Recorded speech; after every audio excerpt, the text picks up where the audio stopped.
अस्सलाम वालेकुम स्टूडेंट्स। सबको मेरी आवाज़ आ रही है?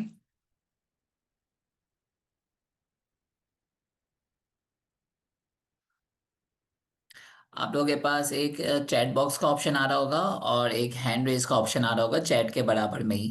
तो आप लोग मुझे वहाँ से लिख के या फिर हैंड रेज करके बता सकते हो अगर कोई भी इशू वगैरह हो रहा है तो। Okay okay okay.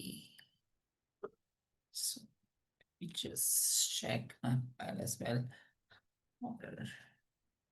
ठीक है, हम लोग क्लास है ना लगभग 5 मिनट में स्टार्ट करते हैं। सारे स्टूडेंट्स आ जाए फिर हम लोग क्लास स्टार्ट कर देते हैं, ठीक है? जब तक मैं अपना कैमरा भी कनेक्ट कर लूँ।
ओके, तो चलो हम लोग क्लास स्टार्ट करते हैं। आज हमारी बेसिकली एफएमवी के बैच 4 यानी कि financial modelling and valuation analyst की बैच 6 की, सॉरी नॉट बैच 4, बैच 6 की आज इंट्रोडक्टरी क्लास है।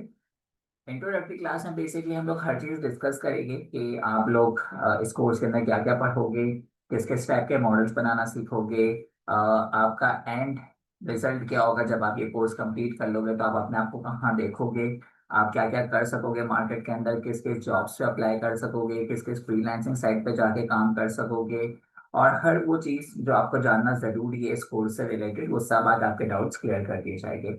इसके अलावा अगर आज आपका कोई डाउट हो तो आप वो मुझसे पूछ सकते हो क्यू एन ए में, ठीक है? हम लोग क्लास में क्यू एन ए कर लेंगे, तो आप लोग वहां पर मुझसे सवाल कर सकते हो। सर, आवाज नहीं आ रही है proper. Okay, let me check. मेरी आवाज क्लियरली आ रही है अब सबको?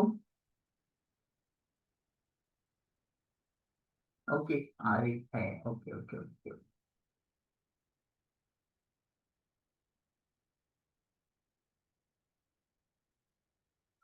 लो है काफी, तो एक मिनट। तो ऑडियो सेटिंग।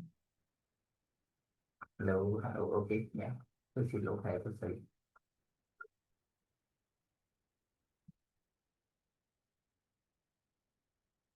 अब सही है? अब ज्यादा तेज ना हो गई हो?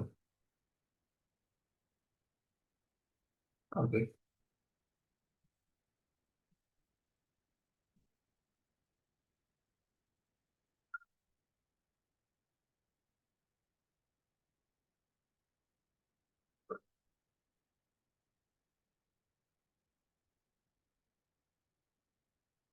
नहीं, मैं कुछ कह ही नहीं रहा, तो आवाज कहाँ से आएगी? ओके, चलो हम लोग स्टार्ट करते हैं। सबसे पहले आप लोग ये करो कि मुझे अपना थोड़ा थोड़ा इंट्रोडक्शन दे दो चैट बॉक्स के ऊपर ही। अपना नाम, अपनी डेजिग्नेशन, अपनी क्वालिफिकेशन, और फ्यूचर में क्या करियर पाथ आप लोग जाने का सोच रहे हो, और ये कोर्स किस वजह से ज्वाइन किया है, उसके बारे में थोड़ा सा अपना एक इंट्रोडक्शन लिख के मुझे दे दो, ताकि मुझे पता चले कि मेरी ऑडियंस जो आज मेरे साथ मौजूद है उनका क्या बैकग्राउंड है। ठीक है। सो आप लोग चैट पे सब अपना अपना छोटा सा इंट्रोडक्शन लिख दो।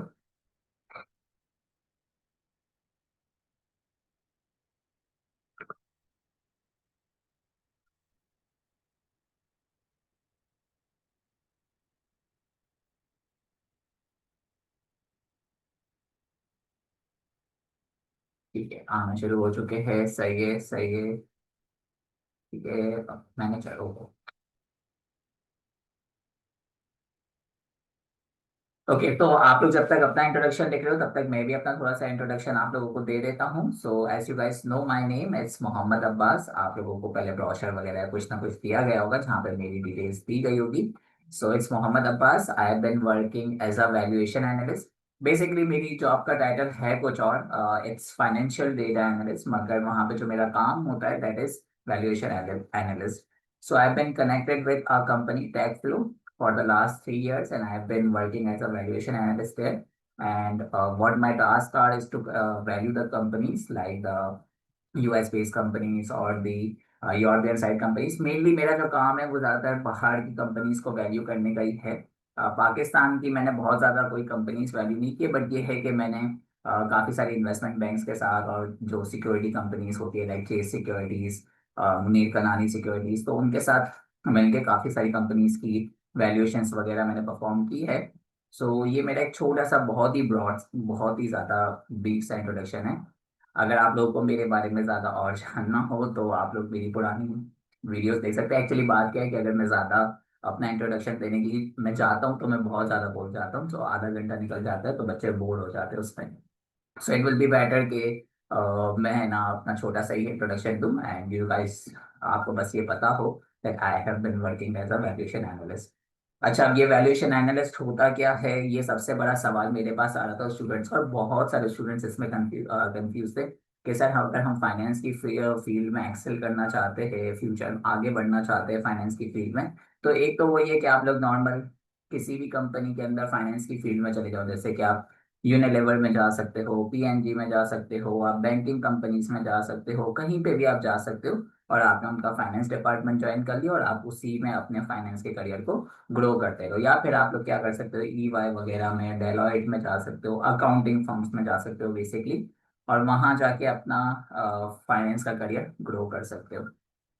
बट है ना, इंडस्ट्री के अंदर एक पूरा का पूरा फाइनेंस सेक्टर भी मौजूद है, पूरा का पूरा, जो कि डेडिकेटेडली फाइनेंस के ऊपर काम कर रहा है, जहाँ पे जिसे हम लोग कहते हैं इन्वेस्टमेंट बैंकिंग साइड या कोर फाइनेंस साइड या फिर सिक्योरिटी कंपनीज जो आपकी मौजूद है, ये सब है ना क्या कर रही होती है, इसी फाइनेंस के ऊपर काम कर रही होती है। मतलब ये जो मेन वैल्यूएशन साइड है इसी के ऊपर काम कर रही होती है। ठीक है। अच्छा, अब वैल्यूएशन होता क्या है और वैल्यूएशन की क्यों रिक्वायरमेंट्स है, मतलब फाइनेंस के अंदर क्यों इसे कोर फाइनेंस कहा जाता है, और है ना क्या इसकी फ्यूचर में डिमांड मौजूद है या इसकी डिमांड कम हो जाएगी, ये बहुत सारे स्टूडेंट्स के सवाल आ रहे थे। तो मैं सबसे पहले इसी को आंसर कर देता हूँ। देखो, वैल्यूएशन का सिंपल मतलब ये है कि आपको एक कंपनी की वैल्यू निकालनी है। वैल्यू का क्या मतलब है कि आज इस कंपनी की वर्थ कितनी है। ठीक है सर, हमें ये वर्थ जानने की जरूरत क्यों है? हर कोई जो अपना बिजनेस स्टार्ट करना चाहता है, चाहे वो स्टार्टअप बिजनेस हो, चाहे वो आईपीओ करना चाह रहा हो। आईपीओ का मतलब क्या होता है? इनिशियल पब्लिक ऑफरिंग, यानी कि एक जो प्राइवेट कंपनी थी, जैसे कि हमारी एक प्राइवेट कंपनी है, अगर हम पब्लिक में जाना चाह रहे हैं, स्टॉक मार्केट में कदम रखना चाह रहे हैं, तो हमें आईपीओ करना पड़ेगा। हमें अपने शेयर्स को लॉन्च करना पड़ेगा और उसको करना पड़ेगा। सो दैट्स बेसिकली आईपीओ करना है।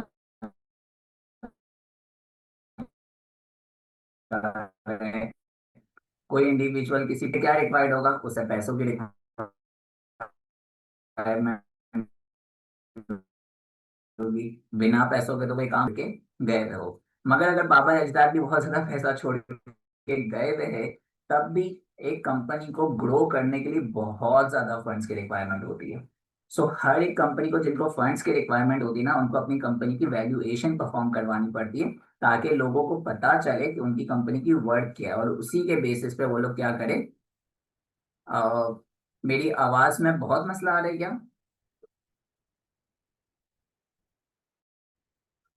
मेरे पास तो सब कुछ परफेक्टली शो हो रहा है। ओके, मैंने इतना भाषण दे दिया, अब आवाज में मसला आ रहा है, लेट मी चेक एक सेकेंड।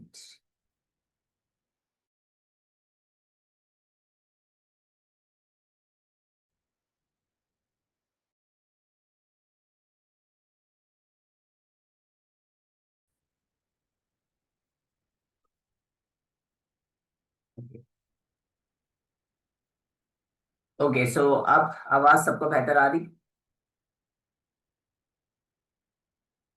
अब सब कुछ सेट है। मैंने दूसरा इंटरनेट ही कनेक्ट कर लिया। मुझे बता दो, सबको अब आवाज बेहतर आ रही है, मेरी शक्ल भी बेहतर दिख रही है, अब हर चीज बेहतर हो रहा है।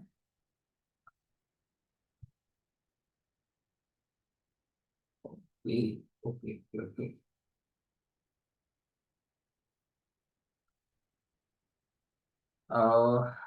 एक सेकेंड रुको।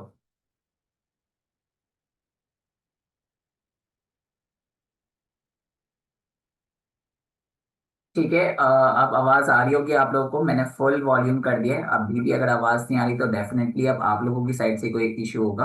अब मेरी आवाज फुल मैंने वॉल्यूम कर दिया है। ठीक है, तो अगर अब आप लोगों को आवाज बहुत ज्यादा तेज आ रही है तो आप लोग अपनी तरफ से वॉल्यूम को एडजस्ट कर लेना।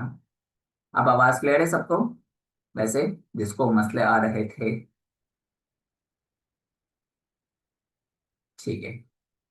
सो हम लोग क्या बात कर रहे थे, हम लोग ये कह रहे थे कि वैल्यूएशन की फील्ड क्यों इतनी ज्यादा इंपॉर्टेंट है और क्या इसकी जरूरत पड़ती है। तो हर कंपनी हो या कोई इंडिविजुअल हो, अगर उसे फंड रेज करना है, उसे पैसे चाहिए अपने बिजनेस को ग्रो करने के लिए, या बिजनेस को ग्रो करने के लिए क्या, बिजनेस खोलने के लिए भी अगर पैसे चाहिए, तो उसे अपनी कंपनी की वैल्यूएशन करवानी पड़ती है। वैल्यूएशन का क्या मतलब होता है, उसे अपनी कंपनी की वर्थ दिखानी पड़ती है कि फ्यूचर में जो उनके कैश फ्लोस आ सकते हैं, मतलब फ्यूचर में वो लोग जितना प्रॉफिट कमा सकते हैं, उन सब की आज वर्थ क्या है, ये उन्हें दिखाना पड़ता है। किसे दिखाना पड़ता है? प्राइवेट एक्विटी इन्वेस्टर्स को, वेंचर कैपिटलिस्ट को, क्या कहते हैं, इन्वेस्टमेंट फर्म्स को, किसी ना किसी को दिखाना पड़ता है जो कि उसे देख के, उसे एवेल्युएट करके, उनके आइडिया की बुनियाद को देखते हुए उन्हें फंड दे दे, पैसा दे दे। जो कंपनीज प्राइवेट कंपनीज होती है, लाइक जैसे हमारी एक प्राइवेट कंपनी है, तो अगर हमें पब्लिकली जाना है तो हमें फिर वैल्यूएशन करवानी पड़ेगी, दिखाना पड़ेगा कि हमारी कंपनी जो पब्लिक से अरबों खरबों रुपए लेने का सोच रही है, तो उन अरबों खरबों रुपए को हम लोग किस तरीके से इन्वेस्ट करेंगे, मतलब कहाँ कहाँ लगाएंगे, किस हिसाब से ग्रो करेंगे, और जिस हिसाब से ग्रो करेंगे उसके बेस पे फ्यूचर में कंपनी की क्या वर्थ होगी। तो हमें सारी की सारी कंपनी की डायनामिक्स देख के, मैट्रिक्स देख के, सारी वर्किंग करके हमें उनके रेवेन्यूज निकाल के, प्रॉफिट निकाल के उनकी आज की वर्थ निकालनी पड़ती है। और उसी वर्थ को देखते हुए उनकी शेयर प्राइस डिसाइड होती है, या फिर उनकी वैल्यू डिसाइड होती है कि भाई इस कंपनी की क्या वर्थ है, और अगर हमें इसमें पैसा लगाना है तो हमें इसकी कितनी ज्यादा इक्विटी लेनी पड़ेगी। जैसे कि फॉर एग्जांपल, अगर मैं एक बिजनेस स्टार्ट करना चाहता हूँ आज, तो मैं क्या करूंगा, मैं एक वैल्यूएशन एनालिस्ट के पास जाऊंगा या फिर एक फाइनेंशियल मॉडलर के पास जाऊंगा। उससे बोलूंगा भाई ये मेरा फ्यूचर में प्लान है कि मैं इस तरीके से कोर्सेज पढ़ाऊंगा, मैं ये सारे काम करूंगा, इससे मेरा रेवेन्यू आएगा, इस रेवेन्यू के बेस पे ये सारे खर्चे होंगे, उसके बाद जो प्रॉफिट निकलेगा, तो ये प्रॉफिट मैं इतना फ्यूचर में कमाने वाला हूँ। तो वो एक मॉडल बना के दे देगा, और उन प्रॉफिट्स के बेस पे जब आप किसी भी equity analyst, private equity investor को या वेंचर कैपिटलिस्ट को वो मॉडल दिखाओगे, तो वो ये डिसाइड करेगा कि वो आपको कितने पैसे दे सकता है और कितनी इक्विटी के अगेंस्ट दे सकता है। आप लोगों ने शार्क टैंक भी देखा होगा, shark tank Pakistan, shark tank USA, shark tank India, shark tank Canada, shark tank Australia. वहाँ क्या हो रहा होता है, वहाँ सब अपने आइडियाज लेके आ रहे होते हैं और उसके बेस पे सब पैसे मांग रहे होते हैं। तो आप लोग क्या लग रहा है, बस कोई आइडिया उठा के लेके आ गया और उसने पैसे मांगना शुरू स्टार्ट कर दिया, तो क्या पैसे दे दिए जाएंगे? नहीं दिए जाएंगे ना। उसका पूरा प्लान देखा जाएगा कि फ्यूचर में वो कितना पैसा कमाने वाला है, कितना रेवेन्यू फ्यूचर में उसके पास आने वाला है, कितने प्रॉफिट वो करेगा फ्यूचर में। उसके बेस पे लोग डिसाइड करते हैं कि हाँ, आप लोग इतना कमाने वाले हो तो हमें इतनी इक्विटी दे दो, उसके अगेंस्ट हम आपको 10 लाख, 20 लाख, 1 करोड़, 2 करोड़, 100 करोड़, 1000 करोड़, जितने आपको चाहिए उतने हम आपको पैसे देते रहेंगे। सो एक तो पार्ट हो गया ये, कि अगर किसी भी कंपनी को या किसी भी इंडिविजुअल को अगर अपना बिजनेस स्टार्ट करना है, अपना बिजनेस ग्रो करना है, आईपीओ करना है, स्टॉक मार्केट में आना है, कुछ भी काम करना होता है, तो उन्हें अपनी कंपनी की वैल्यू करवाना जरूरी होती ही है। ठीक है, तो ये तो हो गया कि अगर आपने इस डोमेन को पकड़ा, मतलब एज अ कोर फाइनेंस आपने कोर्स कर लिया तो आपको कंपनी की वैल्यूएशन करना आती होगी, और आप फ्रीलांसिंग साइट पे जाके या खुद की फाइनेंशियल कंसल्टेंसी फर्म खोल के आप लोगों की मदद कर पाओगे, मतलब उनसे चार्जेस ले पाओगे इस काम के थ्रू। अब दूसरा पार्ट आता है इसमें कि आप किसी इन्वेस्टमेंट फर्म में, यानी कि इन्वेस्टमेंट बैंक जैसे कि अल हबीब सिक्योरिटी, अल हबीब इन्वेस्टमेंट से, अल फला इन्वेस्टमेंट से, जितनी भी इन्वेस्टमेंट कंपनीज मौजूद है, काफी सारी वेंचर कैपिटलिस्ट फर्म भी मौजूद है पाकिस्तान के अंदर, तो आप उनमें अप्लाई कर सकते हो। वहां पे क्या होगा, वहां पे पर्सपेक्टिव थोड़ा सा डिफरेंट होगा। वहां पे आप लोग है ना किसी कंपनी को हेल्प नहीं कर रहे होगे कि भाई, किसी इंडिविजुअल को या किसी कंपनी को हेल्प नहीं कर रहे होगे मोस्टली कि भाई आप जाके पैसा रेज कर सको। वहां पे आपके पास नॉर्मली बहुत ज्यादा फंड आया हुआ होता है, ठीक है, मतलब जितने भी इंडिविजुअल पूरी दुनिया के अंदर, पूरे पाकिस्तान के अंदर जितने भी लोग मौजूद है, उन्होंने बैंक्स के अंदर अपने पैसे तो रखे हुए हैं, और वो लोग इन्वेस्ट भी करना चाह रहे होते, तो वो लोग फिक्स डिपॉजिट भी करवाते हैं, सेविंग अकाउंट में भी रखवाते हैं, हर जगह वो लोग पैसे करवा रहे होते ताकि उनको कुछ इंटरेस्ट, या फिर अगर इस्लामिक पर्सपेक्टिव से देखा जाए तो कुछ रिटर्न मिलता रहे, इस्लामिक बिना सूद वाला रिटर्न मिलता रहे। तो जब वो पैसे रखवाते हैं वहां पर, तो अब वो बैंक्स क्या करेगी या इन्वेस्टमेंट फर्म्स क्या करेगी, उस पैसे को कहीं ना कहीं इन्वेस्ट करेगी। तो इन्वेस्ट भी कैसे करेगी, क्या वो भी अपना पैसा उठा के स्टॉक मार्केट में ऐसे ही लगा देगी, या म्यूचुअल फंड्स में, या फिर बॉन्ड्स में ऐसे ही लगा देगी? नहीं, वहां पर भी क्या होता है, वैल्यूएशन रिक्वायर्ड होती है। वहां पे भी वो लोग स्टॉक मार्केट के अंदर जितनी कंपनीज मौजूद है उन सब की वैल्यूएशन करते हैं कि आज इनकी क्या वर्थ होनी चाहिए। अगर एक स्टॉक 500 रुपये में ट्रेड हो रहा है, जैसे कि गंदारा इंडस्ट्री को पकड़ लो, गंदारा इंडस्ट्रीज का इस वक्त स्टॉक 650 रुपये में ट्रेड हो रहा है, लगभग 650 700 के आसपास चल रहा है। सो वो लोग उसके ऊपर पूरी वर्किंग करेंगे कि इसके इसकी क्या फ्यूचर के आउटकम्स होने वाले हैं, क्या प्रॉफिटेबिलिटी होगी, पूरा डिटेल्ड एनालिसिस करने के बाद ये देखते हैं कि आज इसकी क्या वर्थ होनी चाहिए है, ठीक है। और उसके बेस पे अगर वो वर्थ 800 या 900 रुपये आती है और उसका शेयर 600 रुपये पे ट्रेड कर रहा है, इसका मतलब क्या है कि हम यहाँ पर पैसा लगा सकते हैं, 600 रुपये का स्टॉक है, हम 800 रुपये पे जा सकता है, क्योंकि हमारी वर्किंग के अकॉर्डिंग 800 पे जा सकता है। तो वो लोग उसमें पैसा लगा देते हैं क्योंकि उनको उम्मीद होती है कि वो 600 से 800 पे जा सकता है। तो आप अपना करियर इन्वेस्टमेंट बैंकिंग साइड पे भी लेके जा सकते हो, आप इजीली हायर्ड हो जाओगे अगर आपको वैल्यूएशन करना आती है। बट सिर्फ वैल्यूएशन करना नहीं, ठीक है, आपको इन डेप्थ वैल्यूएशन करना आती है, तो जाके आप हायर हो जाओगे।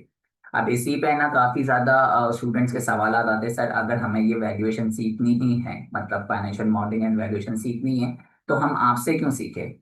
हम है ना CFI से सीख जाते हैं, कॉर्पोरेट फाइनेंस इंस्टीट्यूट, या फिर हम वॉल स्ट्रीट मोजो से सीख लेते हैं, ठीक है, ये भी एक अमेरिकन की काफी बड़ी साइड है, काफी लोगों ने मुझसे पूछा था इसके बारे में भी।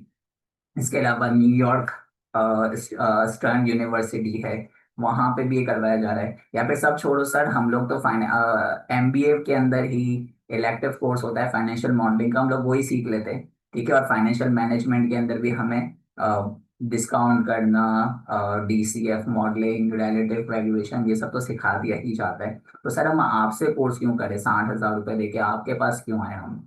तो देखो इसका रीजन ये है कि आप लोग अगर CFI का कोर्स भी करोगे या वॉल स्ट्रीट का कोर्स भी करोगे, वैसे I am certified from both of these, New York का मैंने नहीं किया बट इन दोनों के मैंने कोर्सेज किए हुए ऑलरेडी। सो अगर आप इन दोनों के कोर्सेज करते भी हो, तो ये दोनों कोर्सेज आप लोगों को बहुत ज्यादा हेल्प नहीं कर पाएंगे, ठीक है। ये आपको एक स्टैंस दे पाएंगे कि आप बाहर, मतलब पाकिस्तान से बाहर रिमोट जॉब के लिए इजीली एप्लीकेबल माने जाओगे, क्योंकि आपके पास इनकी सर्टिफिकेशन होगी। बट द थिंग इज कि वहां जब जाओगे तो वहां का पूरा सिनेरियो अलग होता है, मतलब CFI और वॉल स्ट्रीट और न्यूयॉर्क स्टर्न भी आपको जो चीजें सिखा रहा होता है ना, वो किताबी तौर पे सिखा रहा होता है, क्योंकि उन लोगों को पता है, वो लोगों ने ये कोर्स जो डिजाइन किया है वो वेस्टर्न साइड के लिए किया है और यूरोपियन साइड के लिए किया है, ना कि पाकिस्तानी साइड के लिए। सो एशियन साइड के अंदर हमें बहुत डिटेल में जाननी होती है चीजें, हमारी अपब्रिंगिंग ऐसे नहीं होती कि हमें हर चीज पहले से पता हो, मगर वहां पे वेस्टर्न साइड पे उनकी अपब्रिंगिंग ही ऐसे हो रही होती है कि उनको सब पहले से पता होती है चीजें, कि बिजनेस क्या होता है, किस तरीके से छोटी छोटी फाइनेंस की चीजें की जाती है, उनको सब कुछ पता होता है पहले से। सो उनके कोर्सेज भी फास्ट पेस पे निकलते हैं, उसमें कोई डिटेल ज्यादा नहीं दी जाती, जस्ट ऊपर ऊपर से चीजें सिखाई जाती है, जैसे कि आप लोग यूनिवर्सिटी लेवल पे सीख रहे होते हो कि अगर आपको वैक निकालना है तो आप वैक कैसे निकालोगे। सिंपल, आप लोगों ने बस कॉस्ट ऑफ डेट उठाया, गवर्नमेंट का रेट ले लिया, और आपने बीटा की कैलकुलेशन की, और हो गया काम, आपका वैक निकल के आ गया, बस उसी तरीके से वहां पे भी सिखाया गया। बट जब हम रियल इंडस्ट्री के अंदर कदम रखते हैं ना, तब हमें अंदाजा, एटलीस्ट मुझे तो अंदाजा हुआ था कि हमने अब तक जो भी सीखा है उसमें से कुछ भी बाहर एप्लीकेबल नहीं था। इवन पाकिस्तान के अंदर भी कुछ भी एप्लीकेबल नहीं है। हर चीज बिल्कुल डिफरेंट है। वैक निकालना या हमें कैसे सिखाया जाता है कि CAPM सीखो, और CAPM के अंदर वेटेड एवरेज के साथ आप अपना कॉस्ट ऑफ डेट को मिलाओ तो आपका वैक निकल के आ जाएगा। मगर जो CAPM है यानी कि कॉस्ट ऑफ इक्विटी जो निकल के आती है, जिसको नहीं पता उसको समझ में आ जाएगा, इस कोर्स के दौरान मैं बहुत डिटेल में सब चीज़ें सिखाऊंगा। सो कॉस्ट ऑफ इक्विटी निकालने के बाहर सिर्फ CAPM का तरीका नहीं है, बल्कि 10 अलग और तरीके मौजूद है जो कि बाहर यूज हो रहे होते हैं। हमें सिर्फ CAPM सिखाया जा रहा होता है। इवन इन द CAPM, जो कैपिटल एसेट प्राइसिंग मॉडल है, उससे भी बहुत ही ज्यादा डिटेल में अलग अलग वे में तोड़ा जाता है। जैसे कि अगर मैसेजेस आ रहे,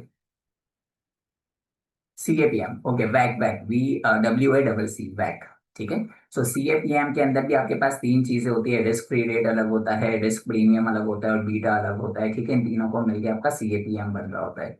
सो हमें कैसे सिखाया जाता है भाई, रिस्क फ्री रेट ले लो बॉन्ड का, और फिर उसके बाद है ना रिस्क प्रीमियम उठा लो। रिस्क प्रीमियम क्या होगा, मार्केट का और इसका अपना स्टॉक का जो डेविएशन होगा वो आपका बन जाता है, कोवेरियंस जो होता है वो आपका बन जाता है रिस्क प्रीमियम, और फिर बीटा आप वही स्टैंडर्ड डेविएशन निकाल लो तो आपका लगभग बीटा भी निकल के आ जाता है। तो इसी तरीके के रिलेशनशिप हमको सिखाए गए हैं, इसी तरीके के रिलेशनशिप्स आपको CFI और वॉल स्ट्रीट पे भी सिखाए जाएंगे। सेम यही काम करना सिखाया जाएगा। मगर जब आप इंडस्ट्री में उतरते हो ना, तब आपको पता चलता है कि इसके 10 और तरीके मौजूद हैं। रिस्क प्रीमियम निकालने के 10 अलग तरीके, बीटा निकालने के 10 तरीके हैं, रिस्क फ्री रेट निकालने के भी 5 तरीके मौजूद है वही मार्केट के अंदर। अलग अलग तरीके मौजूद है, और आपको एज अ एनालिस्ट डिसाइड करना होता है कि कब किस पे कौन सा अप्लाई करना है तरीका। बैंकिंग सेक्टर के लिए पूरा अलग टेक्निक होती है, स्टार्टअप बिजनेस के लिए पूरी अलग टेक्निक होती है ये वैक निकालने की, और जो IPO बेस्ड कंपनी होती है उनकी अलग टेक्निक होती है, और जो नॉर्मल कंपनी से स्टॉक मार्केट में ट्रेड कर रही है उनकी अलग टेक्निक होती है। सो हर चीज अलग होती है। बस ये नहीं कि कॉमन मेथड है आपने सब पे चिपका दिया और हो गया आपका काम, नहीं, हर चीज कंप्लीटली डिफरेंट होगी। सो यही आपको इस कोर्स के अंदर सबसे बड़ा जो एड ऑन मिलेगा वो ये मिलेगा कि मैं अपना पूरा जो एक्सपीरियंस है कि इंडस्ट्री में किस तरीके से काम करना है वो इन डिटेल शेयर कर रहा होगा, इन डेप्थ में। तो आप लोग अगर मेरे पुराने स्टूडेंट्स के भी रिव्यू देखोगे वो यही आपको दिखेगा, आपको हमारी वेबसाइट पे कि इन डेप्थ बहुत ज्यादा हो गया। इवन इतना इन डेप्थ हो जाता है कि कभी कभार आप लोग भी ओवरवेलम हो जाओगे कि सर इतनी सारी चीजें। सो इसमें एक चीज जो मुझे आपकी तरफ से रिक्वायर्ड होती है वो ये होती है कि आप लोगों को बहुत ज्यादा मेहनत करनी पड़ती है।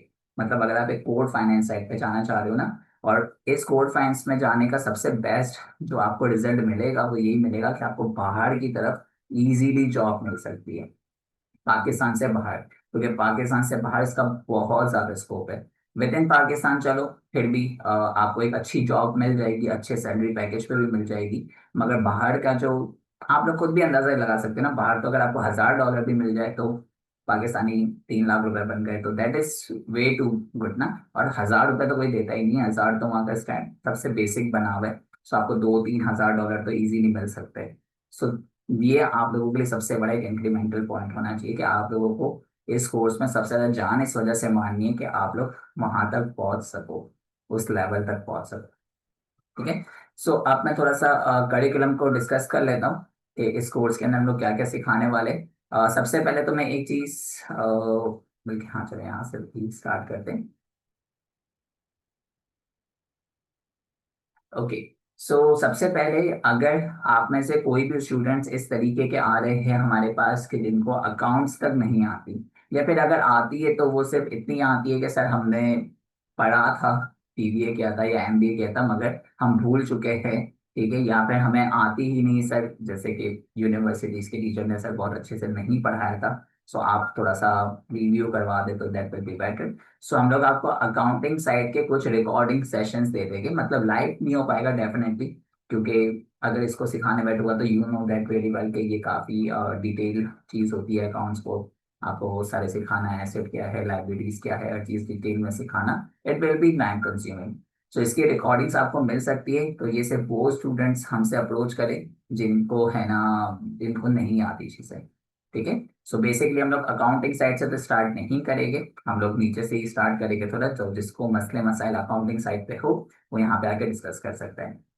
Similar goes to the reading financial statements.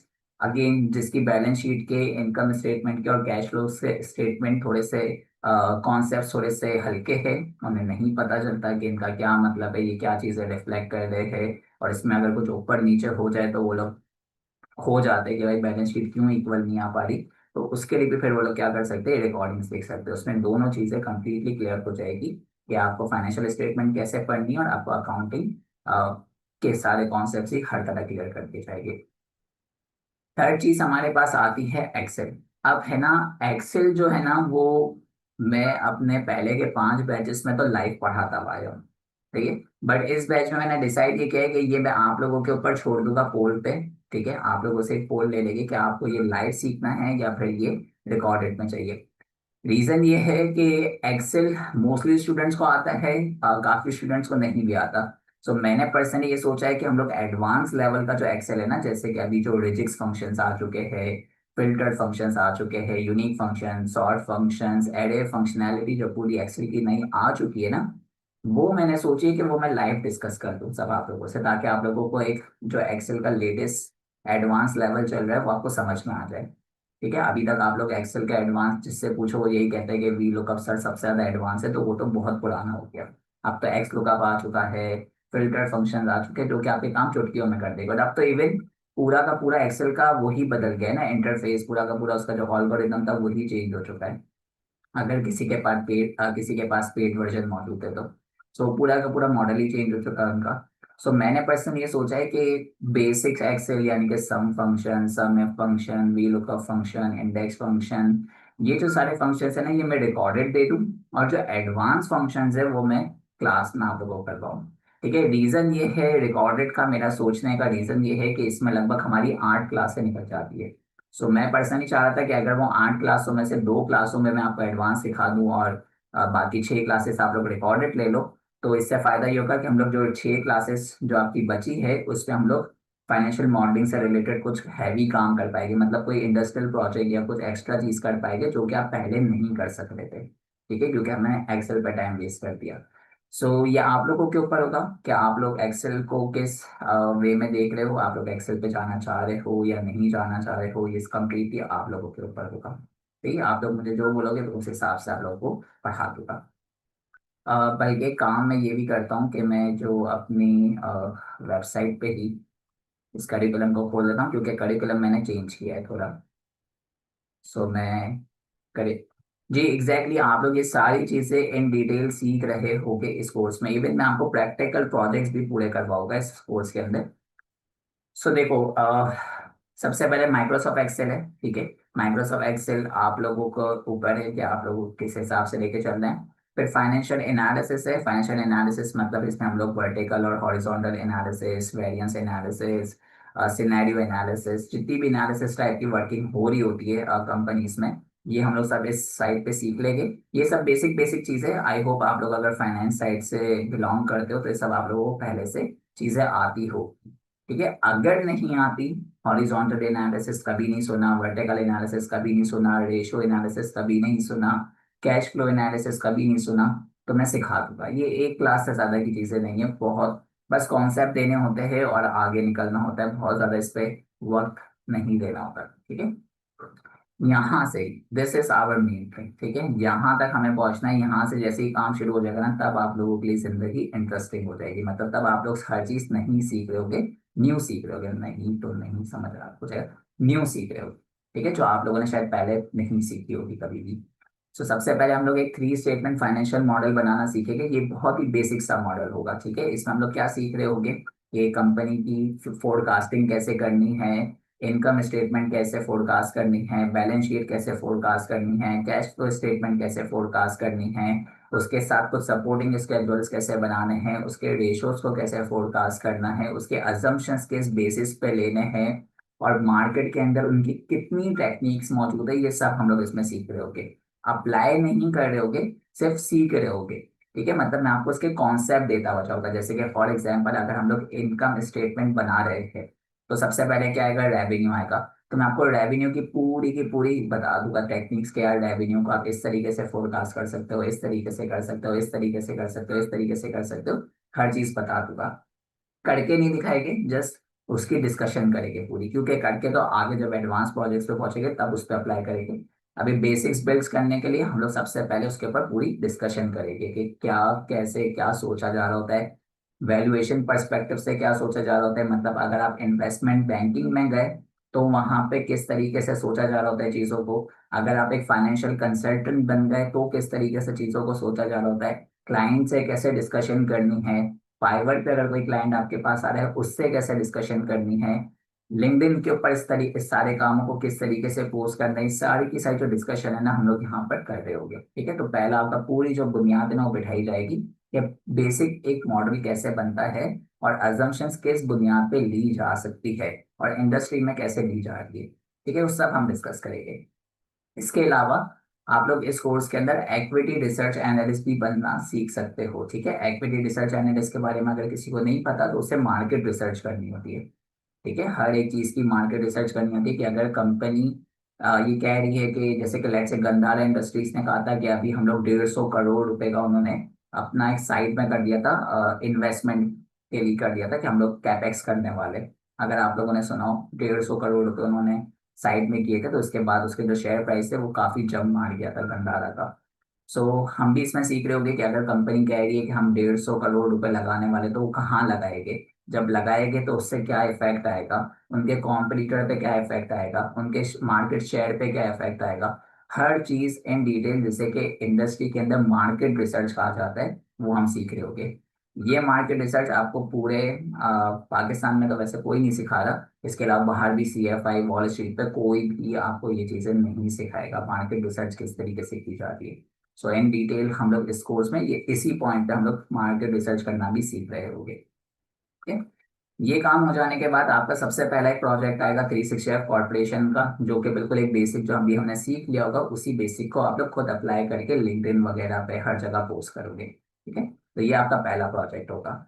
इस प्रोजेक्ट के बाद हम लोग दूसरा प्रोजेक्ट बनाएंगे FP&A का, फाइनेंशियल प्लानिंग एंड एनालिसिस का, जिसमें बजटिंग भी इंक्लूडेड होगी। सो हम लोग जो सेकंड प्रोजेक्ट बनाएंगे that will be our budgeting and FP&A project. ठीक है, सो यहाँ पे भी हम लोग मंथली बेसिस पे पूरी फोरकास्टिंग करना सीखेंगे। देखो, इंडस्ट्री के अंदर नॉर्मली जो वैल्यूएशन मॉडल्स बन रहे होते हैं ना वो ELD बेसिस पे बन रहे होते हैं, बट जब आप किसी कंपनी के फाइनेंस डिपार्टमेंट में लेट से गेट हायर्ड हो जाते हो तो आपको FP&A भी आना चाहिए, मतलब फाइनेंशियल प्लानिंग करना आनी चाहिए पूरे मंथ वाइज, कि हर मंथ हम लोग कितना खर्चा करेंगे, हर मंथ का क्या बजट है, हर मंथ कितना रेवेन्यू आ सकता है, उसके बेस पे पूरी मॉडलिंग की जाती है। तो ये भी हम लोग इसमें सीख लेंगे।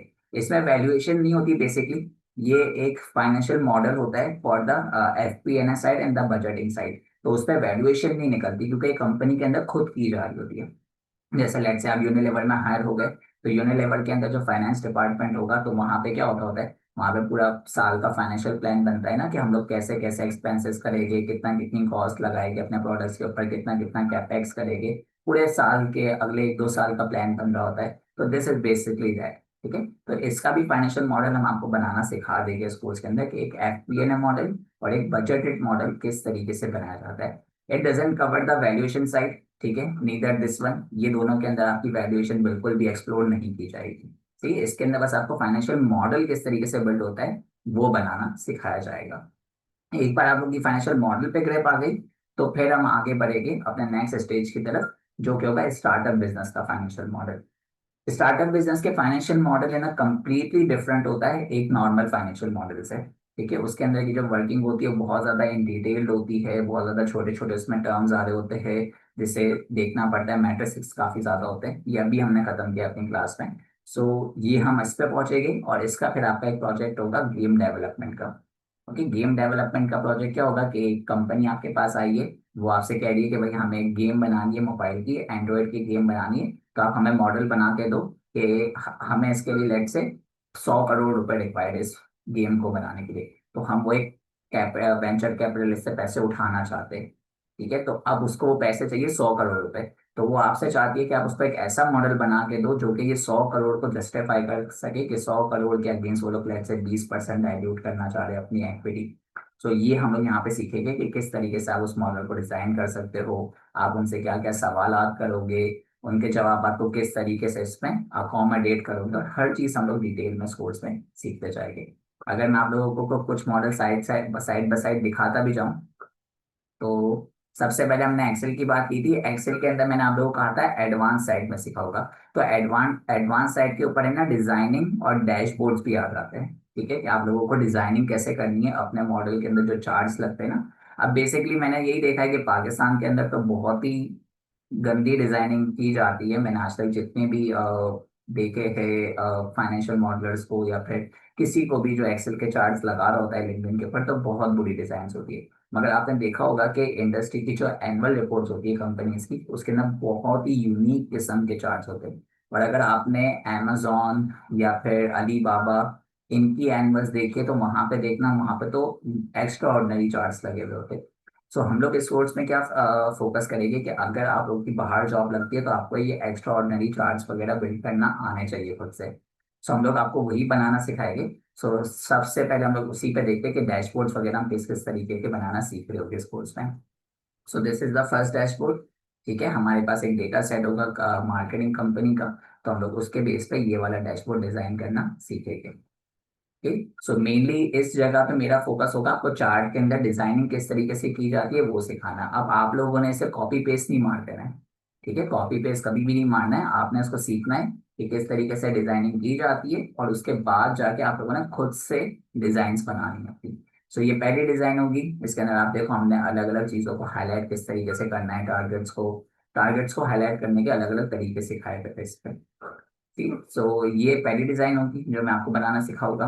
फिर उसके बाद अगर एक और डिजाइन दिखा सकूं, तो दिस विल बी, ये बेसिकली फाइनेंशियल मॉडल। ये आपको फाइनेंशियल मॉडल से पहले ही सिखा दिया जाएगा, बट ये कि इसमें नॉर्मल रेवेन्यू स्ट्रीम्स ली हुई है, एक्सपेंसेस लिए हुए, मतलब डेटा आपको मिलेगा। आपको बस ये फाइनेंशियल ये डैशबोर्ड बनाना सिखा दिया जाएगा कि ये डैशबोर्ड के अंदर इस तरीके से किस तरीके से डिजाइनिंग करनी है, कि हिस्टोरिकल को अलग कर दिया, फोरकास्ट को अलग कर दिया, किस तरीके से वाटरफॉल चार्ट्स बनाने हैं, किस तरीके से स्पार्क लाइंस को अच्छे से यूज करना है, किस तरीके से इसे प्रिंटेबल फॉर्म में लेके आना है। जैसे कि अगर अभी मैं इस पूरे को सिलेक्ट कर लूँ और कंट्रोल पी करूँ, तो अनेबल प्रिंटिंग लेट्स से। सो देखो ये परफेक्ट रिपोर्ट की फॉर्म में निकल के आया है मेरे पास। तो ये सारी चीजें इसमें सिखा रहे होगे कि आपको किस तरीके से परफेक्टली चार्ट्स को अलाइन भी करना है, कि जब आप इसका प्रिंट निकाल के किसी को दे सको तो सही फॉर्म है। वरना तो देयर चार्ट 5 आ रहा है, एक चार्ट 5 आ रहा है, तो उसको फिर प्रिंट भी नहीं निकाला जा सकता। सो एक ऑर्गेनाइज करना भी इसमें सिखा दिया जाएगा कि किस तरीके से आपने इंडस्ट्री के अंदर रिपोर्ट्स बना के देनी है पूरी की पूरी। ठीक है, सो इसको हम बंद करते हैं, अगला चार्ट देखते हैं, अगला डैशबोर्ड देख लेते हैं। सो ये अगला डैशबोर्ड अगेन, इसके ऊपर मेन मेरा जो हाईलाइट होगी वो आपको डिजाइनिंग करने सिखा रही होगी। आप देखो इसमें एक अलग डिजाइन मैंने आपको बना के दी है इसमें। तो ये पूरी डिजाइनिंग के जो बेसिक्स है वो मैं आपको बता दूंगा कि ये डिजाइन इस तरीके के कैसे बनते हैं। इन सारी डिजाइन के लिए बेसिकली आपको कुछ हेल्पर कॉलम्स रिक्वायर्ड होते हैं, बस दैट्स इट। अगर आपने वो हेल्पर कॉलम बनाने की टेक्निक सीख ली ना, तो ऑटोमेटिकली सारी डिजाइन वगैरह बन जाती है। सो हम लोग भी बस यही कर रहे होगे, मैं आपको डिटेल में सिखा रहा होगा कि इन हेल्पर कॉलम्स के बारे में कैसे सोचना है। ठीक है, मैं तो आपको ये डिजाइन बना के दे दूंगा, अब आपका काम होगा कि इससे बेहतर डिजाइन बना के मुझे दिखानी है। ठीक है, वरना तो फायदा ही नहीं है ना, वरना आप लोगों ने क्या ही किया इस कोर्स को करने के बाद अगर आप डिजाइन बनाना नहीं सीख सके। क्योंकि देखो बाहर की है ना मेंटेलिटी ये, कि जब तक दिखता नहीं है तब तक बिकता नहीं है। ठीक है, वहां अगर आप लोगों ने अपने नॉर्मल से एक्सेल चार्ट बना के उनको रिपोर्ट दे दी ना, तो नहीं चलती चीजें। काफी बार चीजें बुरी फेस में दिखती है, बुरा दिखता है कि यार इन्होंने कुछ भी मेहनत करने की कोशिश नहीं की है। ठीक है, तो किसी भी चीज को आप सिंपल वे में तो कभी भी सबमिट नहीं कर सकते बात। इवन जब तुम लोगों के पास फ्रीलांसिंग के प्रोजेक्ट्स अगर आते हैं ना वैल्यूएशन के, तो आप लोग कभी भी सिंपल चार्ट्स बना के उनको नहीं दे सकते। बहुत बुरा इफेक्ट पड़ता है, बहुत ही बुरा। ऐसा रिव्यू देंगे ना बुरा, बोलो कि कभी आगे ऑर्डर ही नहीं मिलेगा। ठीक है, सो इस चीजों पे तुम लोगों को वर्किंग करते रहनी है, और एक्सेल के ऊपर भी हाथ बिठा के रखना है कि तुम लोग चार्ट्स के ऊपर अच्छी ग्रिप रखो। ठीक है, ये हो गए। इसके बाद हम लोगों ने फाइनेंशियल मॉडलिंग के ऊपर बात की थी कि हम लोग फाइनेंशियल मॉडल बनाना सीखेंगे। तो फाइनेंशियल मॉडल का तो इस वक्त मेरे पास कोई सैंपल नहीं है, बट ये कि स्टार्टअप उसके बाद आ रहा था, तो स्टार्टअप का एक सैंपल मैं आपको दिखाता हूँ। सो देखिए, ये एक स्टार्टअप बिजनेस का फाइनेंशियल मॉडल होगा जो आप लोग बनाना सीखोगे। देख लो कितना डिटेल्ड है। नॉर्मल जो फाइनेंशियल मॉडल होगा ना, वो अजम्पशन से शुरू हो जाएगा, उसके बाद income statement, balance sheet and so on आ जाएगा। मगर जब आपके पास एक स्टार्टअप बिजनेस आता है ना, तो उसकी अजम्पशंस बहुत ज्यादा होती है, क्योंकि वो बहुत लेवल पे तोड़ तोड़ के आपको assumption दे रहा होता है कि भाई मैं ये करूंगा तो इतनी ऑडियंस आएगी, तो इतनी सेल होगी, तो इतनी सेल के बाद इतने कस्टमर हमारे पास आ जाएंगे, तो अगली बार मैं इन्हीं को डायरेक्ट टारगेट कर लूंगा तो मुझे कॉस्ट नहीं आएगी। तो पूरा का पूरा जो स्ट्रक्चर होता है ना, यहाँ आपको लेआउट करना पड़ता है कि फ्यूचर ये बंदा जो बोल रहा है वो किस तरीके से अप्लाई हो सकता है फ्यूचर के अंदर, तो वो पूरी की पूरी मॉडलिंग आप लोगों ने करनी होगी। तो ये देखो, ये पूरी की पूरी मॉडल के अंदर अब तक तो अजम्पशंस ही दिख रही है तुम लोगों को, ये सब की सब अजम्पशंस है। जैसे ही तुम लोग अजम्पशंस ले आउट कर लोगे, तो तुम लोग के पास फिर इनकम स्टेटमेंट, बैलेंस शीट, फिर कैश फ्लो स्टेटमेंट, फिर सपोर्टिंग स्केड्यूल्स, हर चीज बन के तुम लोग के पास एक परफेक्ट मॉडल रेडी हो जाएगा, जो कि तुम लोग सबमिट कर सकते हो अपने क्लाइंट्स को। Okay, so this was part 2। हम लोग है ना एक स्टार्टअप बिजनेस का मॉडल बनाना सीखेंगे पूरा इन डिटेल में, पूरा मैं आपको वॉक थ्रू करके समझाऊंगा। और फिर 2 आप लोगों ने खुद बनाने होंगे, मैं आपको केस स्टडीज दूंगा, वो आप लोग खुद करोगे, क्योंकि जब तक खुद नहीं करोगे तब तक इस पे हाथ नहीं बैठ सकता। मैंने भी कितने मॉडल जाके बनाए, जब जाके अब मैं यूं यूं फटाफट हाथ चला के काम कर लेता हूँ, वरना हाथ नहीं बैठ पाती थी इन चीजों के ऊपर। सही है? ये काम हो जाने के बाद हमारे 1 महीना पूरा वैल्यूएशन साइड पे आएगा। इस पूरी वैल्यूएशन साइड पे हम लोग सिर्फ बातें कर रहे होंगे, ठीक है। अगेन यहाँ पे भी मैं आपको एक ऑप्शन दूंगा कि आपको जो कॉन्सेप्ट है वो रिकॉर्डेड फॉर्मेट में चाहिए या फिर आप लोगों को उसे लाइव करना है, क्योंकि यहाँ पे भी मैं आपको 2 ऑप्शन दूंगा। अगर हम रिकॉर्डेड पे जाते हैं कॉन्सेप्ट पे, तो हम एक इंडस्ट्री का प्रोजेक्ट लाइव करेंगे एक्स्ट्रा, ठीक है। जैसे कि पाकिस्तान की किसी भी एक कंपनी को उठाएंगे, डेट्स एफर्ट को ले लिया, गंधारा को ले लिया, यूनिलीवर को ले लिया, घनी ग्लास को ले लिया, किसी भी कंपनी को उठा लिया, और एक एज अ इन्वेस्टमेंट बैंकर आप उसके ऊपर उसे वैल्यू करने की कोशिश करोगे कि आज उसकी वर्थ क्या है, ठीक है। या तो ऐसा फाइनेंशियल कंसल्टेंट भी कर सकते हो कि आप लोग किसी के पैसे लेके पोर्टफोलियो मैनेजर की तरह भी कर सकते हो, तो आपने पैसे दिए हुए और आप उससे इन्वेस्ट कर सकते हो। होता है ना, इन्वेस्टमेंट भी करवा रहे होते हैं काफी, आप अपनी इन्वेस्टमेंट कंपनी भी खोल सकते हो, पोर्टफोलियो मैनेजमेंट कंपनी भी खोल सकते हो, हर चीज कर सकते हो, हर डायरेक्शन में जा सकते हो। सो ये भी मेरा आप लोगों से ही सवाल होगा, ठीक है, कि आप लोगों को किस डायरेक्शन में जाना है, ठीक है। आप लोग मुझसे डिटेल लाइव प्रोजेक्ट्स करवाने वाले हो, एक प्रोजेक्ट तो मैं करवाऊंगा ही, ठीक है। बट ये है कि मैं आप लोगों से पूछूंगा, if you guys are want to make me 2 और 3 प्रोजेक्ट्स लाइव, तो वो आप लोगों की चॉइस होगी, ठीक है, कि आप लोगों को क्या करवाना है मुझसे। ठीक, अगर ये करवाओगे तो फिर जो कॉन्सेप्ट्स है ना, वो आप लोगों को रिकॉर्डेड फॉर्म में चाहिए। अब ये कॉन्सेप्ट्स क्या है?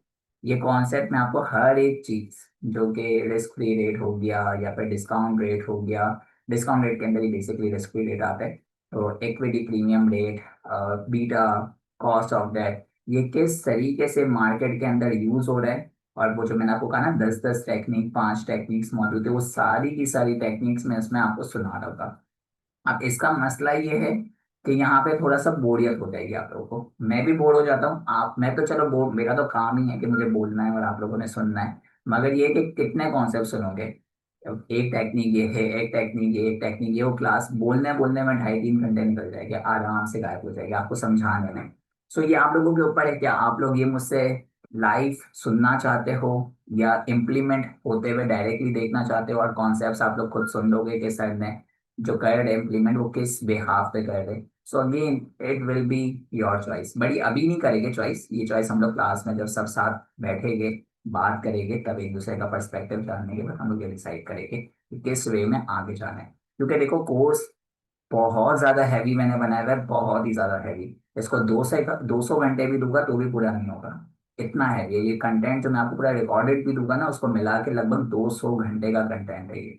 और हमारा कोर्स ड्यूरेशन 80 घंटे का है, 4 महीने में हमें खत्म करना है ना। तो 200 घंटे का कंटेंट या तो मैं 80 घंटे में जबरदस्ती खत्म कर पाऊँ, या फिर मैं आप लोगों को कुछ रिकॉर्डेड दूं कि भाई कुछ थोड़ी मेहनत खुद करो, थोड़ी मेहनत हम करते, साथ मिलके कोर्स को 200 घंटे तुम लोग पूरा अवेल कर लो। सही, सो वो चीज़ हम लोगों ने क्लास में डिस्कस करनी होगी। सो इसमें सबसे पहले आपके पास डीसीएफ मेथड आता है, डीसीएफ मेथड को पूरा मैं तोड़ के समझाऊंगा कि किस तरीके से चीज़ें आप लोगों ने इंडस्ट्री में ढूंढनी है। फिर उसके बाद रिलेटिव वैल्यूएशन आता है, ये भी बहुत ज़्यादा डिटेल्ड है, ठीक है। हमें अगर आप लोगों ने कोई भी CFI या फिर इवन इंटरनेट पे कोई वीडियो देखे या फिर अगर यूनिवर्सिटी में भी पढ़ा है कभी, तो उसमें सिर्फ यही सिखाया जाता है, बस कंपेरेबल कंपनी लो, उसके रेशो ले लो, हो गया काम। ऐसा इतना सिंपल काम नहीं होता। बहुत सारी चीज़ों को देखना पड़ता है, बहुत डिटेल्ड में इस पे काम करना पड़ता है। इसकी भी 2 पेज रिपोर्ट बन जाती है आराम से। तो सारे के सारे काम करने के बाद जाके रिलेटिव वैल्यूएशन भी पूरी होती है। ठीक है।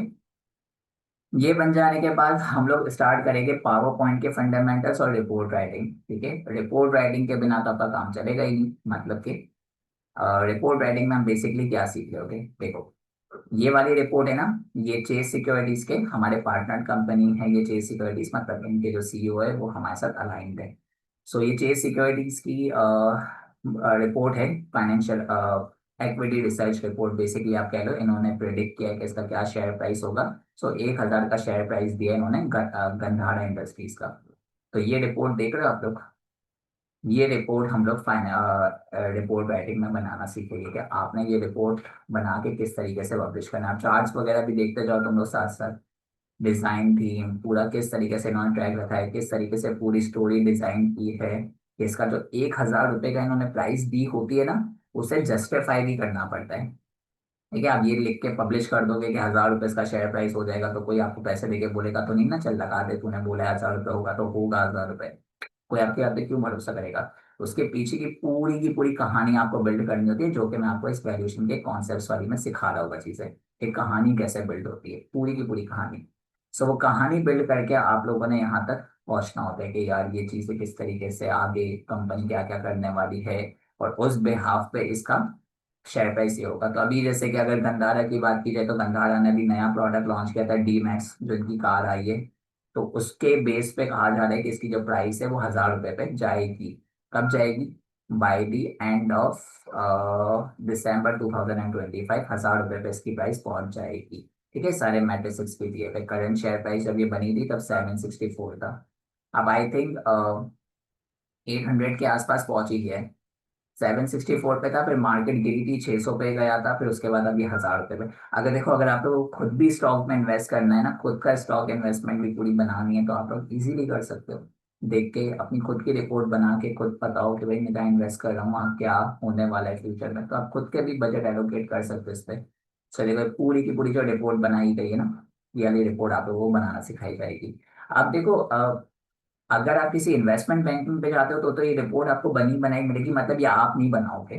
बेसिकली जाहिर है, आप कोई पावर पॉइंट के स्पेशलिस्ट तो हो नहीं जो आप ये बनाने बैठोगे। सो इसका एक पूरा अलग डिपार्टमेंट होता है, या फिर एक फ्रीलांसर हायर किया हुआ होता है, वो ये सारे काम कर देता है खुद ही से। ठीक है। देखो, पूरा फ्यूचर के कैश फ्लो वगैरह सब दिखाए देते। सो हम अपने एंड पे क्या करेंगे, मैं अपने एंड से आप लोगों को सिखाऊंगा, क्योंकि ये मेरी रिस्पॉन्सिबिलिटी है कि आप लोगों को एटलीस्ट आता हो। कि अगर कोई आपको बोल देता है कि भाई हमें तो नहीं, हमारे यहाँ तो बंदा ही नहीं है, तो आप लोग बैठ नहीं जाओ कि भाई अब क्या करेंगे। आप लोगों को चीजें आती हो। अब मैं अगर आप लोगों को थोड़े से प्रोजेक्ट्स दिखा सकूं, लेट्स से दिस वन। सो देखो, ये बेसिकली टेम्पलेट्स है जो कि हम लोग बनाना सीख रहे होंगे इस कोर्स के अंदर। तो आप लोग कुछ इस तरीके का टेम्पलेट बनाना सीखोगे। ठीक है। हम लोग भी इसी तरीके का टेम्पलेट बनाना सिखाते हैं कि पहले सारे मैट्रिक्स है, इसे वन पेजर कहा जाता है। पहले वन पेजर आती है। ठीक है। फिर वन पेजर के बाद पूरी डिटेल रिपोर्ट आ रही होती है। सो हम कुछ ऐसी रिपोर्ट बनाना सीखेंगे। उन लोगों ने जो रिपोर्ट बनाई है चीज वालों ने, वो तो बहुत ही कोई नेक्स्ट लेवल है। शायद उसके लिए तो आपको एक पावर पॉइंट का स्पेशलिस्ट ही बनना पड़ जाएगा, जो कि आप लोग नहीं हो। ये सो देखो, ये पूरी रिपोर्ट है ना, football field analysis, comparable analysis, PCF analysis. So इसकी जो पूरी वर्किंग है वो बैक एंड पे बहुत हैवी होती है, मगर यहाँ पे तो जाहिर है आप वो सारी चीजें दिखा थोड़ी दोगे। तो वो चीजें यहाँ पर सिर्फ इतनी इतनी सी चीजें आती है। ठीक है। सो इस तरह की रिपोर्ट आप लोग बनाना सीख रहे होगे इस कोर्स के अंदर। By the end of this course आप लोग सब ऐसी रिपोर्ट्स बनाना सीख जाओगे, और ऐसी रिपोर्ट आप लोग पब्लिश कर रहे होगे हर 1-2 हफ्ते में। और ड्यूरिंग दिस कोर्स आप लोग ऐसी 5 रिपोर्ट्स पब्लिश करोगे अपने लिंक्डइन के ऊपर, और हम उसे शेयर करेंगे कि आप लोगों ने एज अ स्टूडेंट हमारे पास ये सारा काम कंप्लीट किया है। ठीक है। सो ये बड़ा सारा काम हो जाएगा। फिर हम लोग एशियन कंपनी का भी एक करेंगे, और मॉडल, मतलब पाकिस्तान से हट के बाहर की एक कंपनी, इंडिया की या चाइना की किसी कंपनी का मॉडल बनाना सीखेंगे। फिर वेस्टर्न कंपनी, जो कि मेरा सबसे ज्यादा स्पेशलाइजेशन पार्ट है, तो US की किसी कंपनी का हम लोग मॉडल बनाएंगे। प्रॉबेबली मैं मोस्टली या तो टेस्ला लेता हूँ, या फिर गूगल लेता हूँ, या फिर Amazon लेता हूँ। इन तीनों के मॉडल में से किसी एक, क्योंकि तीनों के मॉडल बहुत कॉम्प्लेक्स है। क्यों? क्योंकि इन तीनों के पास बहुत वाइड रेंज ऑफ प्रोडक्ट्स मौजूद है। जैसे आप टेस्ला ही देख लो, टेस्ला के पास कितनी चीजें मौजूद है। आप अमेजोन देख लो, अमेजोन के पास भी रेवेन्यू की 10 सोर्सेस है। स्ट्रीमिंग से अलग कमा रहा होता है, उसका जो खुद की वेबसाइट है वहां से अलग कमा रहा होता है, फिर उनका क्लाउड सर्वर है वहां से अलग कमा रहा होता है, फिर उनके गुडीज आ रहे होते हैं उससे अलग कमा रहा होता है। पता नहीं क्या क्या चीजें उनकी, तो उन सबके अलग अलग रेवेन्यू स्ट्रीम्स। बल्कि एक अगर मेरे पास मॉडल मौजूद हो अभी एज अ सैम्पल, अगर मैं आप लोगों को दिखा सकूं, हाँ अमेजोन का था शायद, अमेजोन का ही है।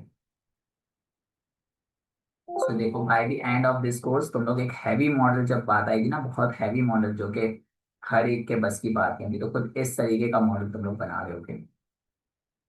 ठीक है, ये फाइनेंशियल स्टेटमेंट है, मगर ये पूरी की पूरी जो फाइनेंशियल स्टेटमेंट है ना, कनेक्टेड है आगे से, मतलब नेक्स्ट पेजों से कनेक्टेड है। बट ये देखो ये पूरी की पूरी आप लोग मॉडल बनाना सीख रहे हो कि इस कोर्स के अंदर कि अमेजोन को जब आप वैल्यू कर रहे हो ना, अमेजोन बहुत बड़ी कंपनी है, तो उसको जब आप वैल्यू कर रहे होते हो आपको बहुत ज्यादा चीजों को ध्यान में रखते हुए करना पड़ता है। सो ये देखो इस सारा का सारा डेटा आप लोगों ने निकाला हुआ है। सब चीजें हम लोग इस कोर्स में स्टेप बाय स्टेप सीख रहे होगे। इसमें फिर आपके पास 3 केसेस होते हैं, लाइव के, बुल केस, बेस केस और बियर केस। बियर केस का मतलब होता है कि जब अगर मार्केट अच्छे से नहीं चली, मतलब पूरी दुनिया के अंदर बुराई आ गई, कोई इकोनॉमिक बैकडाउन आ गया, ठीक है, सब कुछ गिर रही है, इस पूरे स्टॉक प्राइस लेट से किसी की जंग शुरू हो गई, तो ऑयल की ट्रांसपोर्ट बंद हो गई, तो पूरी दुनिया के अंदर ऑयल की सप्लाई कम हो गई, जिसकी वजह से चीजें महंगी हो रही है, स्टॉक मार्केट गिर रहा है, तो वो आपका बेयर केस होता है। जैसे पाकिस्तान के अंदर तो आए दिन पता ही नहीं चलता, कभी बेयर होता है कभी बुल हो जाता है, अचानक अचानक से कुछ होता है, कभी पाकिस्तान डिफॉल्ट पे जा रहा होता है, तो कभी पाकिस्तान सबसे ज्यादा तरक्की पे जा रहा होता है, कुछ अंदाजा नहीं लग पाता। सो हम लोग क्या करते हैं, हम लोग 3 टाइप के केसेस बनाते हैं।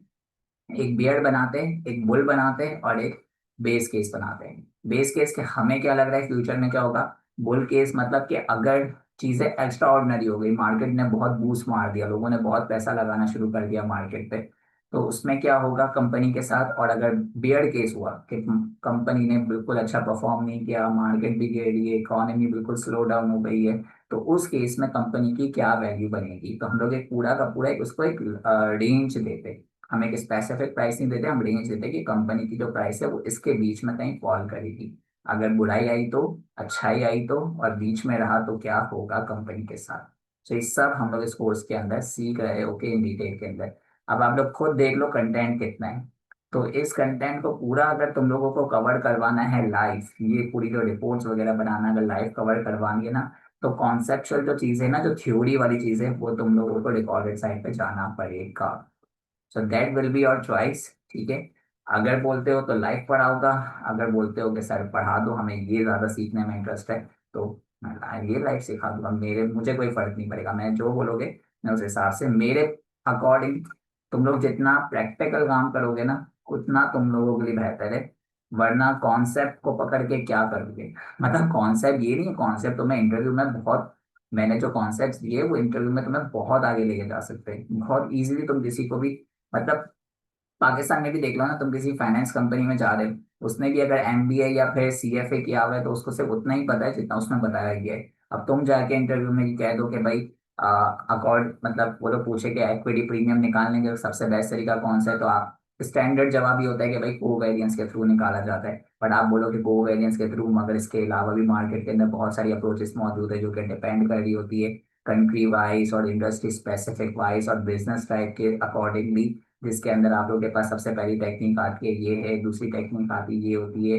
इसमें हमें देखना पड़ता है बिजनेस इस तरह चल रहा है, तो अब सोचो तुम उसको आप 15 मिनट की कहानी सुना दो तो क्या, वो बेचारा सामने वो भी चुप ही हो जाएगा कि यार इसने तो कहानी सुना दी, मैं तो सोच रहा था अभी कोवेरियंस बोलेगा तो मैं इसे ये सवाल फिर सामने बोलूंगा कैसे कोवेरियंस गलत है, ये तो ये वो, पर इसने तो मुझे 15 मिनट का लेक्चर सुना दिया। सो यू नो कॉन्सेप्चुअल चीजें भी बहुत ज्यादा जरूरी है। बट ये है कि तुम लोग डेडिकेटली सुन भी पाओ, मतलब मैं रिकॉर्डिंग दे दूं तुम लोग सुनो नहीं, फिर नुकसान है। तो अगर तुम लोग पूरी तरीके से आगे डेडिकेटेडली चलना चाह रहे हो कि सर हमको कोड फाइनेंस में जाना चाह रहे हो और हमारा फ्यूचर हम इसी साइड पे देखना चाहते हैं कि हम हर वक्त इन्वेस्टमेंट्स की बात कर रहे हो, पैसों की बात कर रहे हो, हम बड़ी बड़ी इन्वेस्टमेंट कंपनीज में, हम पाकिस्तान से बाहर की इन्वेस्टमेंट कंपनीज में हायर हो जाए, तो सर आप लोगों को टाइम देना पड़ेगा थोड़ा। ये नहीं बोलना सर जॉब है मेरी, मेरा ये है, मेरा फलाना है, मेरा ढिमकाना है, ये सब बहाने होते हैं, पढ़ने वाले पढ़ लेते हैं। मैंने भी बाहर भी जॉब कर रहा था, यहाँ भी जॉब कर रहा था। मैं एज अ डेटा एनालिस्ट पहले बाहर जॉब कर रहा था, बिजनेस इंटेलिजेंस में, अफ्रीका साइड पे। तो मेरी वहां पे रात में जॉब होती थी, पाकिस्तान में पूरा दिन जॉब होती थी, फिर भी मैं पढ़ता था। और मैंने पढ़ लिख के ये आगे पूरी अपने आप को ट्रेन किया इस चीज़ों के लिए। सो ये है कि टाइम निकालना पड़ेगा। अगर डेडिकेटेडली पढ़ोगे तो आगे बहुत बढ़ जाओगे इसमें, अगर नहीं पढ़ोगे तो अटक जाओगे। सही। फिर अगर वक्त मिला, वक्त तो मिलेगा, तो हम लोग मर्जर एंड एक्विजिशन मॉडल्स को भी देखेंगे, लेवरेज बायआउट मॉडल्स भी देखेंगे। मर्जर एंड एक्विजिशन मॉडल क्या होते हैं? जैसे कि अभी यूबीएल ने सिल्क बैंक को खरीद लिया, तो यूबीएल सिल्क सिल्क बैंक बोलेगा मुझे 5,000 करोड़ दे दो, तो यूबीएल का ये बोलेगा ओके ले लो जाओ, खुदा हाफिज, कंपनी हमारी। नहीं ना, वो उसे कोई भी प्राइस कोट करेगा, सिल्क बैंक यूबीएल को, या यूबीएल अगर सिल्क बैंक को लेना चाह रहे हैं तो जो भी प्राइस कोट करेगा, या इवन अगर दोनों मर्जर करना चाह रहे, तो एक प्राइस कोड होगी ना कि कितने रुपए में मर्जर होगा, कितने रुपए में एक्विजिशन होगी। तो वो प्राइस कैसे निकालनी है, क्या क्या फैक्टर देखने हैं, सिल्क बैंक क्या करने वाली है, फ्यूचर में क्या कर सकती है, कितने क्लाइंट्स इसके पास मौजूद है, उनके पास कितना फंड है, उनको हम कैसे रिटेन कर पाएंगे, ये हर चीज एनालाइज करने के बाद आप एक फ्यूचर प्राइस पे पहुंचते हो। इसके अलावा रीजेंट देख लो, रीजेंट प्लाजा को SIUT ने एक्वायर किया था। सो अगेन एक्वायर तो नहीं, मतलब उसे तो लेके खत्म ही कर दिया। सो ये कि उस जगह को जो एक्वायर किया उसके जो अच्छे खासे पैसे दिए थे, तो वो अच्छे खासे पैसे कैसे डिसाइड हुए? अगेन पूरी वैल्यूएशन की जाती है कि भाई इसकी क्या वर्थ है इस वक्त मार्केट के अंदर। सो वो देखा जाता है, उसकी भी टेक्निक्स है अलग अलग निकालने की। फिर इवन वो देख लो कि अली बाबा ने दराज को एक्वायर किया, यूफोन ने टेरिनॉल को एक्वायर कर लिया। तो ये सारी जो एक्विजिशन हो रही होती है, मर्जर्स हो रहे होते हैं, इन सब के ऊपर तुम लोगों को वर्किंग करनी पड़ती है कि भाई अगर तुम ऐसा इन्वेस्टमेंट साइड पे चाहते हो ना, तो कंपनी आपके पास आती है, बोलती है कि भाई हमें इस कंपनी को एक्वायर करना है, हमें बताओ कितने में करें। सो आप लोग पूरी की पूरी वर्किंग उस पर करके उन्हें दे रहे होते हो। जाहिर है वो उसमें भी आपको एक बड़ी कंपनी में कनेक्शन होना चाहिए, मतलब आप या तो किसी अच्छी बैंक में कनेक्शन होगा आपका, तभी आप ये बना रहे होगे।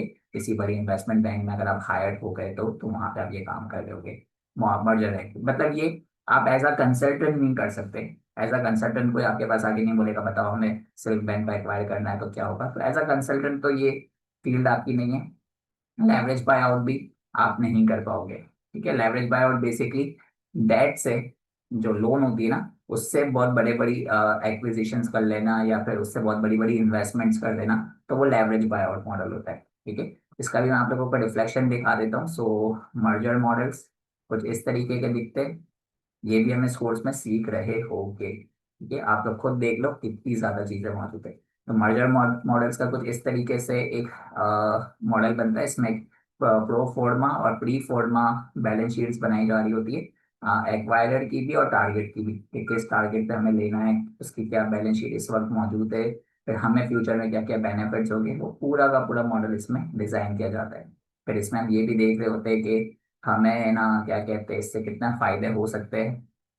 ठीक है, हमें क्या स्नैप्स मिलेंगे इसके अंदर, क्या नहीं मिलेंगे, अलग अलग सिनेरियो पे देख रहे होते हैं। हर चीज आप लोगों को इस कोर्स में डिटेल में सिखा दी जाएगी कि भाई ये सारे काम कैसे करने हैं, किस तरह एक प्रोफेशनल मॉडल बना के सब देना है अपने क्लाइंट्स को। ओके, सो मेरा 1 घंटे का लेक्चर हो गया भाई, बहुत लंबा लेक्चर कर दिया मैंने, सॉरी अगर तुम लोग बोर हो गए हो तो ये सारी चीजें हम लोग थ्रू आउट दिस कोर्स कर रहे होंगे। मैंने तुम लोगों को बता दिया है कि अगर तुम में से कोई भी शख्स पूरा का पूरा लाइफ ही देखना चाहता है तो 200 घंटे का कोर्स पढ़ने का, तो क्या तुम लोग 1 साल तक के लिए यही सीखने के लिए तैयार हो? तो बोलो मैं 1 साल का टेन्योर कर देता हूँ इसका। ठीक है, हर संडे क्लास और 1 साल तक पढ़ते रहो फिर। तो ये हो सकता है, क्योंकि 200 घंटे कवर करना इज नियरली इम्पॉसिबल। ढाई ढाई घंटे की भी 2 क्लासें करते तो 5 घंटे, और फिर हफ्ते पूरे महीने में 20 घंटे कवर हो गए तो भी 10 महीने लग जाएंगे कोर्स कवर करने में। सो 200 घंटे पूरे लाइफ तो नहीं हो सकते। या तो ये कि मैं 200 घंटे में से चीजें हटा के 80 घंटे को ही पूरा कंप्रेस करके तुम लोगों को सिखा दूं, या फिर मैं 80 घंटे के हिसाब से चल के एक 100 घंटे तक का आपको लाइव वो दूं, रिकॉर्डेड कंटेंट दूं। अगेन हर चीज तुम लोगों ने डिसाइड करनी है, तुम लोगों को कैसे चाहिए है चीजें। ठीक है, जिसकी फाइनेंस की नॉलेज कम है, जिसकी अकाउंट्स की नॉलेज कम है, टेंशन नहीं लो, हर चीज मैं इसमें क्लियर करता हुआ चलूंगा। इस कोर्स में हर चीज डिटेल्ड में कवर होगी। ठीक है। सो अब तुम लोग है ना मुझसे सवालात कर सकते हो, तुम लोग के जितने भी सवाल आते हैं तुम लोग मुझे हैंड रेस करके सवालात पूछ सकते हो। ठीक है, चैट तो मुझे मजा नहीं आता सुनना पढ़ने में, तो आप लोग अगर हैंड रेस करके सवालात कर लोगे तो that will be better for me. ठीक है, मैं आपको अनम्यूट कर दूंगा। और वी नीड टू, हाँ देखिए हमसा, उस केस में आप लोगों को ये होगा कि आप लोगों के लिए एक डिस्कशन ग्रुप अलग बनाया जाएगा, तो आप लोग जहां भी फंस रहे होगे ना तो आप लोग वहां पे डिस्कशन ग्रुप में डिस्कस करोगे चीजें, मैं भी वहाँ मौजूद रहूंगा। हम अपने मेन ग्रुप को पब्लिक नहीं कर सकते, मतलब आप लोगों के लिए ऑन नहीं कर सकते, क्योंकि फिर बहुत मैसेजेस आने लगते हैं और जो स्टूडेंट्स दूसरे स्टूडेंट जो कि इतनी बातें नहीं सुनना चाहते होते वो डिस्टर्ब होते, तो वो लोग यही कहते हैं कि यार बंद कर दो सर। तो हम लोग फिर मेन ग्रुप को बंद रखते हैं, जो भी अनाउंसमेंट होती है वो वहीं पे होती है, और एक दूसरा ग्रुप होता है डिस्कशन का, तो वहां पे सारी बातें पूरी होती है। ठीक है, थ्योरी रिकॉर्डेड, ओके देख लेते हैं, buy back bail out and everything is it covered वैकन इन दिस कोर्स। देखिए buy back, definitely buy back cover कर लेंगे हम लोग, बाय बैक कवर हो जाएगा। ठीक है, बेल आउट कवर नहीं होगा इस कोर्स के अंदर। ठीक है, बाय बैक्स वगैरह कवर हो रहे होंगे, शाह जमान। डेफिनेटली इसमें असाइनमेंट और प्रोजेक्ट्स इतने ज्यादा है, कंप्लीटली तुम लोगों पे भी डिपेंड करेगा कि तुम लोग कितना हैंडल कर सकते हो। तो मेरे हिसाब से तो मैं असाइनमेंट्स हर वीक देता ही हूँ, मतलब अभी भी मैंने आज अगर तुम लोगों का डेमो सेशन लेने के लिए अपनी दूसरी क्लास आज मैंने मना किया कि आज क्लास नहीं होगी, तो वहाँ मैंने दो प्रोजेक्ट्स दे दिए बेचारों को, तो वो लोग बेचारे इस वक्त रो ही रहे कि सर आपने दो दो प्रोजेक्ट्स दे दिए। दिखाता हूँ तुम लोगों को। सो अगर मैं तुम लोगों को दिखा सकूँ, ये देखो कि मैंने दे दिए दो दो प्रोजेक्ट्स है, वही दोनों प्रोजेक्ट्स बैठ के आज कंप्लीट करके मुझे तो फटाफट से। सो वो बेचारे अब वो बैठ के आज प्रोजेक्ट्स बना रहे सारे। तो होता है, मैं तुम लोगों को बख्शूंगा कभी भी नहीं, तुम लोगों की अगर कोई क्लास कैंसिल भी हो रही है किसी भी वजह से, लेट से अभी जैसे अरबईन आएगा तो क्लास नहीं होगी, या फिर कोई 14 अगस्त आ गया क्लास नहीं हुई, तो तुम लोग बख्शे नहीं जाओगे, उस दिन भी तुम्हें कोई ना कोई काम करना पड़ेगा क्लास का। ठीक है सर, आपको भी एक्सेस रिकॉर्डेड लेक्चर्स के लिए आपको एलएमएस का एक्सेस दिया जाएगा। उस एलएमएस एक्सेस के ऊपर आप लोग है ना सारी रिकॉर्डेड्स देख पाओगे चीजों, ठीक है, सारी फाइल सारी रिकॉर्डिंग्स सब आपको वहां मिल जाएगी। That AI will replace this job, देखो सुलेमान, एआई इस जॉब को कभी रिप्लेस नहीं कर पाएगी, और इसलिए मैंने ये आपको चीज दिखाई भी नहीं कि अगले 10 साल में इसकी कितनी डिमांड है या कुछ नहीं। कभी भी ये वाली जो फील्ड है रिप्लेस नहीं हो पाएगी, क्योंकि इसमें ह्यूमन थिंकिंग बहुत ज्यादा लगती है और रिसर्च बहुत ज्यादा करनी है। एआई को आप बोलोगे रिसर्च करो, वो कैसे रिसर्च करेगा मार्केट की जाके, क्योंकि मार्केट की रिसर्च के लिए आपको इंडिविजुअली फिजिकली भी काफी ज्यादा रिसर्च करनी पड़ती है, जो कि एआई फिजिकल रिसर्च तो कर ही नहीं सकता। मार्केट के अंदर क्या नो हाउ चल रही है वो आपको पता है, मार्केट के अंदर जो कॉन कॉल्स हो रही होती है वो आप लोगों के पास एक्सेस आ जाता है, जो कि इन्वेस्टमेंट बैंकिंग साइट पे एक्सेस घूम रहे होते हैं। आप लोगों के पास भी पेड प्लेटफॉर्म्स होते हैं, वहां से निकल आते हैं। सो पेड प्लेटफॉर्म्स का कभी भी एक्सेस एआई के पास नहीं जा पाएगा। ठीक है, तो वो आपको कभी भी वो इन्फॉर्मेशन प्रोवाइड ही नहीं कर पाएगा, एक अच्छी वैल्यूएशन करके दे ही नहीं सकेगा। इसलिए दुनिया में कभी भी बिजनेस ओपन होना खत्म नहीं होंगे, कभी भी इन्वेस्टमेंट्स होना खत्म नहीं होगी, कभी भी स्टॉक मार्केट खत्म नहीं होगा, कभी लोग सेव करना नहीं छोड़ेंगे। तो ये वाली फील्ड कभी भी खत्म होने वाली ही नहीं है, ये ऐसी फील्ड है जो ना कभी नीचे जाएगी कभी ना ऊपर जाएगी, ये एक जगह कॉन्स्टेंटली आगे बढ़ती जाएगी। ये ऐसी फील्ड है वैल्यूएशन की, क्योंकि नीड है ना, इसके बिना तो इकोनॉमी ही नहीं चलेगी। फाइनेंस के इस फील्ड के बिना तो इकोनॉमी इकोनॉमी चलती कैसे कि स्टॉक मार्केट जो चल रही होती है जहाँ पे इन्वेस्टमेंट, कहते हैं ना स्टॉक मार्केट गिरी तो इकोनॉमी गिर गई। ठीक है, तो पूरी इकोनॉमी जो पूरी पाकिस्तान की पूरी दुनिया की चलती है वो इन स्टॉक मार्केट्स के ऊपर ही चल रही होती है, इसमें हलचल होती है तो पूरी की पूरी दुनिया हिल रही होती है साथ साथ।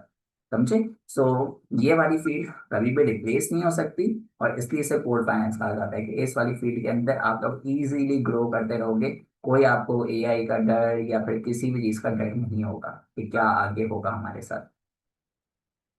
ठीक है, leverage buy out can be get it through recording. और देखिए लेवरेज बाय आउट मॉडल अगर आखिर में टाइम मिला, क्योंकि ये 2 क्लास होगा टॉपिक है, लगभग इसमें 5 से 10 घंटे लगेंगे खत्म करने में।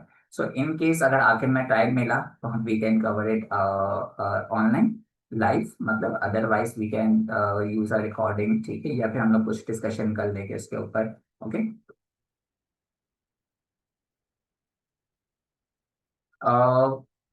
Do you think we can, देखिए अगेन हम सब हम लोग हर चीज लाइव इसलिए मैंने कहा कवर नहीं कर रहे होगे, जैसे कि अगर मैं आप लोगों को प्रोजेक्ट फाइनेंशियल मॉडल और वैल्यूएशन और मॉडल्स बनाना सिखा दूं कंपनीज के, तो हो गया आपका काम। आपने बस इन तीन पे फोकस करना है, merger, real estate, leverage buy out, startup models, ये सब आप इग्नोर कर देना फिर।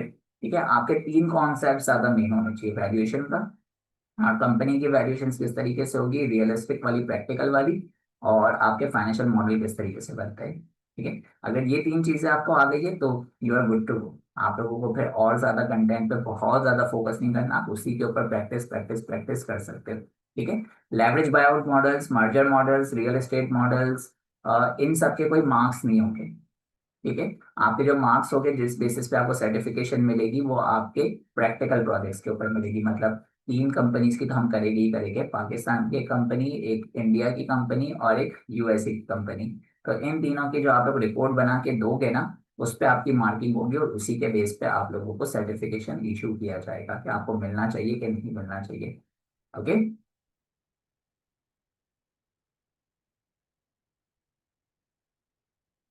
अकाउंटिंग के सिर्फ उतनी नॉलेज रिक्वायर्ड होगी कि बैलेंस शीट इक्वल क्यों होती है, एसेट क्या होता है, लायबिलिटी क्या होता है, इक्विटी क्या होता है, ये आपको बेसिक अंडरस्टैंडिंग होगी, होनी चाहिए। नहीं है तो मैं आपको इसकी रिकॉर्डिंग्स प्रोवाइड कर दूंगा। ठीक है, डेफिनेटली यू कैन एज आजम, आप इजीली एफपीएनए के इंटरव्यूज अटेंड कर पाओगे, क्योंकि आपको पूरी फाइनेंशियल प्लानिंग किस तरीके से होती है, क्या बेसिक्स वगैरह उस पर होते हैं, सब इसमें कवर अप कर दिए जाएंगे। ठीक है, बस इतने से सवाल। हर बार तो बच्चे बेचारे सवाल कर करके सर ये क्या दिखा दिया करके सवाल करते। सर बिजनेस डिविजन्स की फोरकास्ट और बजट सीखेंगे, which includes human resource budget into fix asset purchase planning. No no हमसा, that will not be covered in this course. ये इस कोर्स के अंदर कवर नहीं होगा। ये नॉर्मली हम लोग as a financial analyst cover कर रहे होते हैं कि हर डिपार्टमेंट के अंदर क्या बजटिंग होगी। मैंने आपको कहा ना, इस कोर्स के अंदर हम लोग बजटिंग और फाइनेंशियल प्लानिंग से इस हद तक सीखेंगे कि एक फाइनेंशियल मॉडल डेवलप कर सके और उसकी जो डिटेल्स होती है वो डिस्कस कर सके। अब ह्यूमन रिसोर्स का, सेल्स का अगर अलग अलग बजट बनता है, हम एक ओवरऑल बजट देखेंगे कि कंपनी का जो पूरे साल का बजट होता है ना, अब वो किस डिपार्टमेंट को कितना एलोकेशन करना है, that is something different. Okay, so वो इस चीज में कवर नहीं है। और कोई सवाल भाई?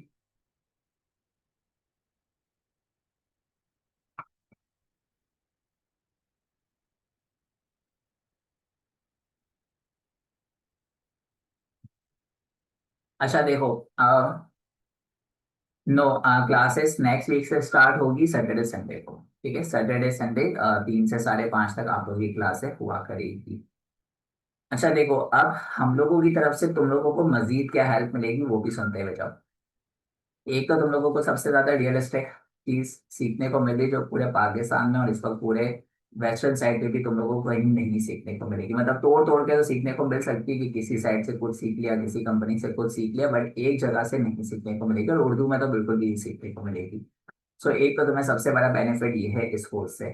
दूसरा बेनिफिट ये है कि हम लोग है ना, तुम लोग की अगर तुम लोगों ने हमारे कंपनी का पेज देखा हो लिंक्डइन के ऊपर, तो we have like more than 230,000 followers, जिसके अंदर बाहर के भी बहुत मेरे पर्सनल जो कनेक्शंस है, वहाँ पे बहुत फॉलोवर्स है उनके, और इसके अलावा साथ साथ पाकिस्तान की बहुत सी कंपनी हमारे साथ कनेक्टेड है। सो हम लोग तुम्हारे हर प्रोजेक्ट को, जो भी तुम लोग रिपोर्ट पब्लिश कर रहे होगे लिंक्डइन के ऊपर, हमें टैग कर रहे होगे, तो हम उसे रीशेयर करेंगे। सिर्फ हम नहीं, मतलब कंपनी नहीं, मैं भी पर्सनली रीशेयर करूंगा, और we will try to get you into any job as well. हम लोग अलग अलग जगह पे शेयर करते रहेंगे साथ तुम लोगों के साथ, ताकि तुम लोग की क्रेडिबिलिटी बिल्ड हो, that you guys know how to make a financial model and how to value a company, और किस तरह तुम लोग दूसरों से बहुत ज्यादा बेहतर, मतलब जब तुम्हारी वैल्यूएशन रिपोर्ट्स आएगी तो लगेगा कि तुम लोगों ने कुछ लिटरली सीखा हुआ है, जो कि दूसरों को नहीं आता इसमें इंडस्ट्री के अंदर। ठीक है, सो ये आप लोगों को एक सबसे बड़ा सपोर्ट मिलेगा कि हमारे जितने भी फॉलोअर्स हैं, हम हर जगह तुम लोगों को उनकी हमारे प्रोजेक्ट सब शेयर कर दोगे। सेकेंडली, आप लोगों को हम लोग है ना पोर्टफोलियो वेबसाइट बना के देंगे, मगर सिर्फ उन स्टूडेंट्स को जो कि पास हो गए। पोर्टफोलियो वेबसाइट के बारे में अगर आपको नहीं पता, तो इट्स बेसिकली वेबसाइट तुम्हारे अपने नाम की वेबसाइट होगी, जैसे कि अभी उमर का सवाल आ रहा है तो umar.analyticscam.com। ठीक है, सो वहां पे तुम लोगों के सारे प्रोजेक्ट्स, किस तरीके की तुम्हारी सर्विसेज है, वो सब वहां पे मौजूद होगी और वो उसका एक्सेस तुम लोगों के पास हो। सो इसका तुम्हें क्या बेनिफिट मिलेगा कि तुम लोग अपने आप को इजीली फ्रीलांसिंग साइट के ऊपर भी सेल आउट कर पाओगे कि आप लोगों को सारा काम आता है। क्योंकि बाहर, अगर पाकिस्तान से बाहर जॉब कर रहे हो या फिर अगर फ्रीलांसिंग भी स्टार्ट कर रहे हो ना, तो तुम लोगों का पोर्टफोलियो होना बहुत ज़्यादा जरूरी है। विदाउट पोर्टफोलियो तुम्हें जॉब मिलने में बहुत मसले आते हैं, जैसे मुझे आए थे। सो मैं तुम लोगों का पोर्टफोलियो भी पूरा बनवा के दूंगा, बट एटलीस्ट जो कि 80% मार्क्स लाएगा उन्हें, हर एक को नहीं मिल जाएगी portfolio website, because it's very expensive. So हर एक को नहीं मिलेगी, बट ये कि जो भी एटलीस्ट 80% मार्क्स अचीव करता है तो उन पर एक पोर्टफोलियो वेबसाइट भी बना के दी जाएगी। तो वो उस पर आपके सारे प्रोजेक्ट्स अलाइन करके फ्रीलांसिंग साइट पर, और फ्रीलांसिंग की भी पूरी ट्रेनिंग यहाँ पे तुम लोगों को मिल जाएगी कि किस तरीके से अपवर्क पे गिग करनी है। अगर मैं तुम लोगों को दिखा भी दूँ, जब तक सवाल आ रहा है उमर का, मैं उन्हें भी अनम्यूट कर दूँ। उमर, मैंने आपको अनम्यूट किया है और मैं आपको दिखाता हूँ कि जैसे कि अगर फाइवर पे जाओ।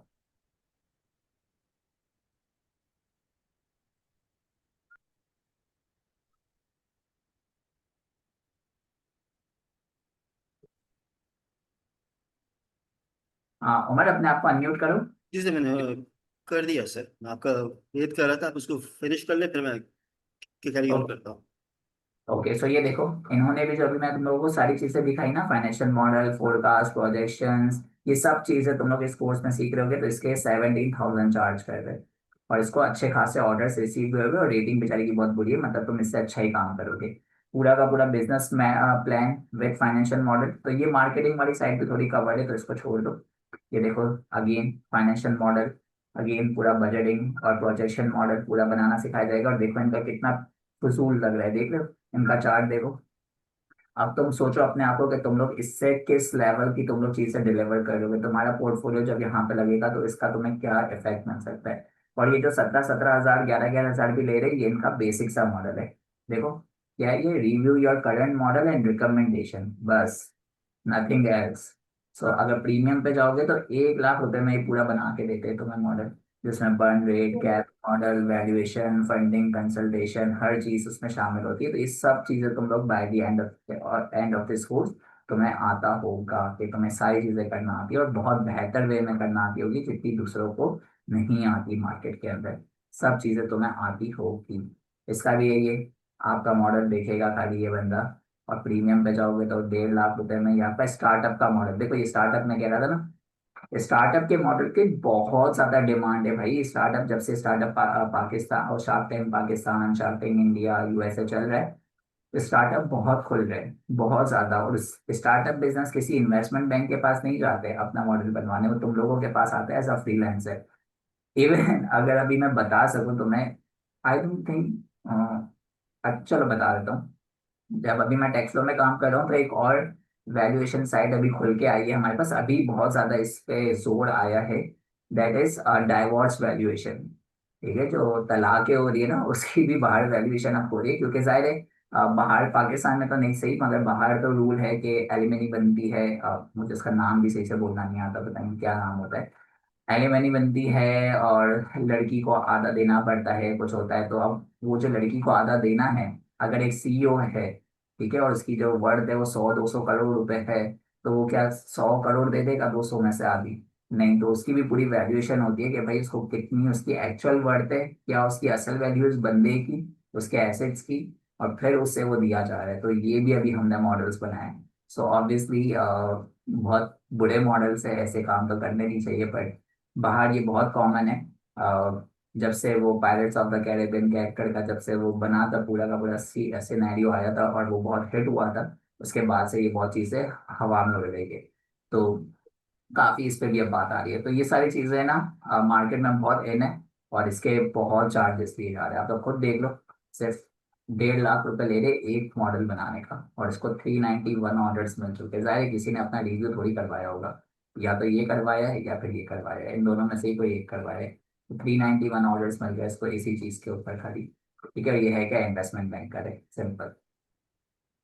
ठीक है, इसके भी चार्ट्स वगैरह तुम लोग देख लो। देखो इसने वही, बहुत कोई अच्छे नहीं बनाए, तुम लोग इससे बहुत अच्छा बना पाओगे अगर तुम लोग ढंग से काम कर लो। ठीक है, अब मुझे स्टूडेंट्स पूछते हैं सर आप क्यों फ्रीलांसिंग पे नहीं जा रहे, तो जरूरत ही नहीं पड़ती।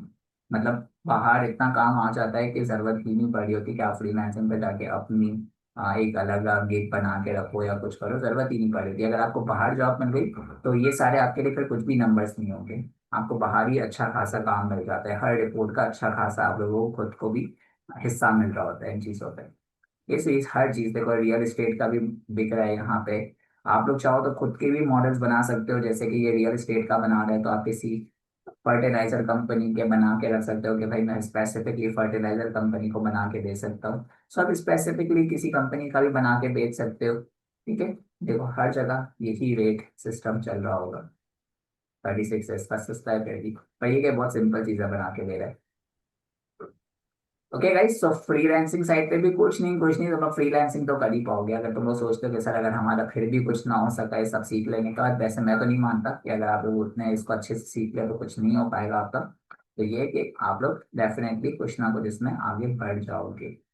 ठीक। हाँ जी, आप सवाल कर लो।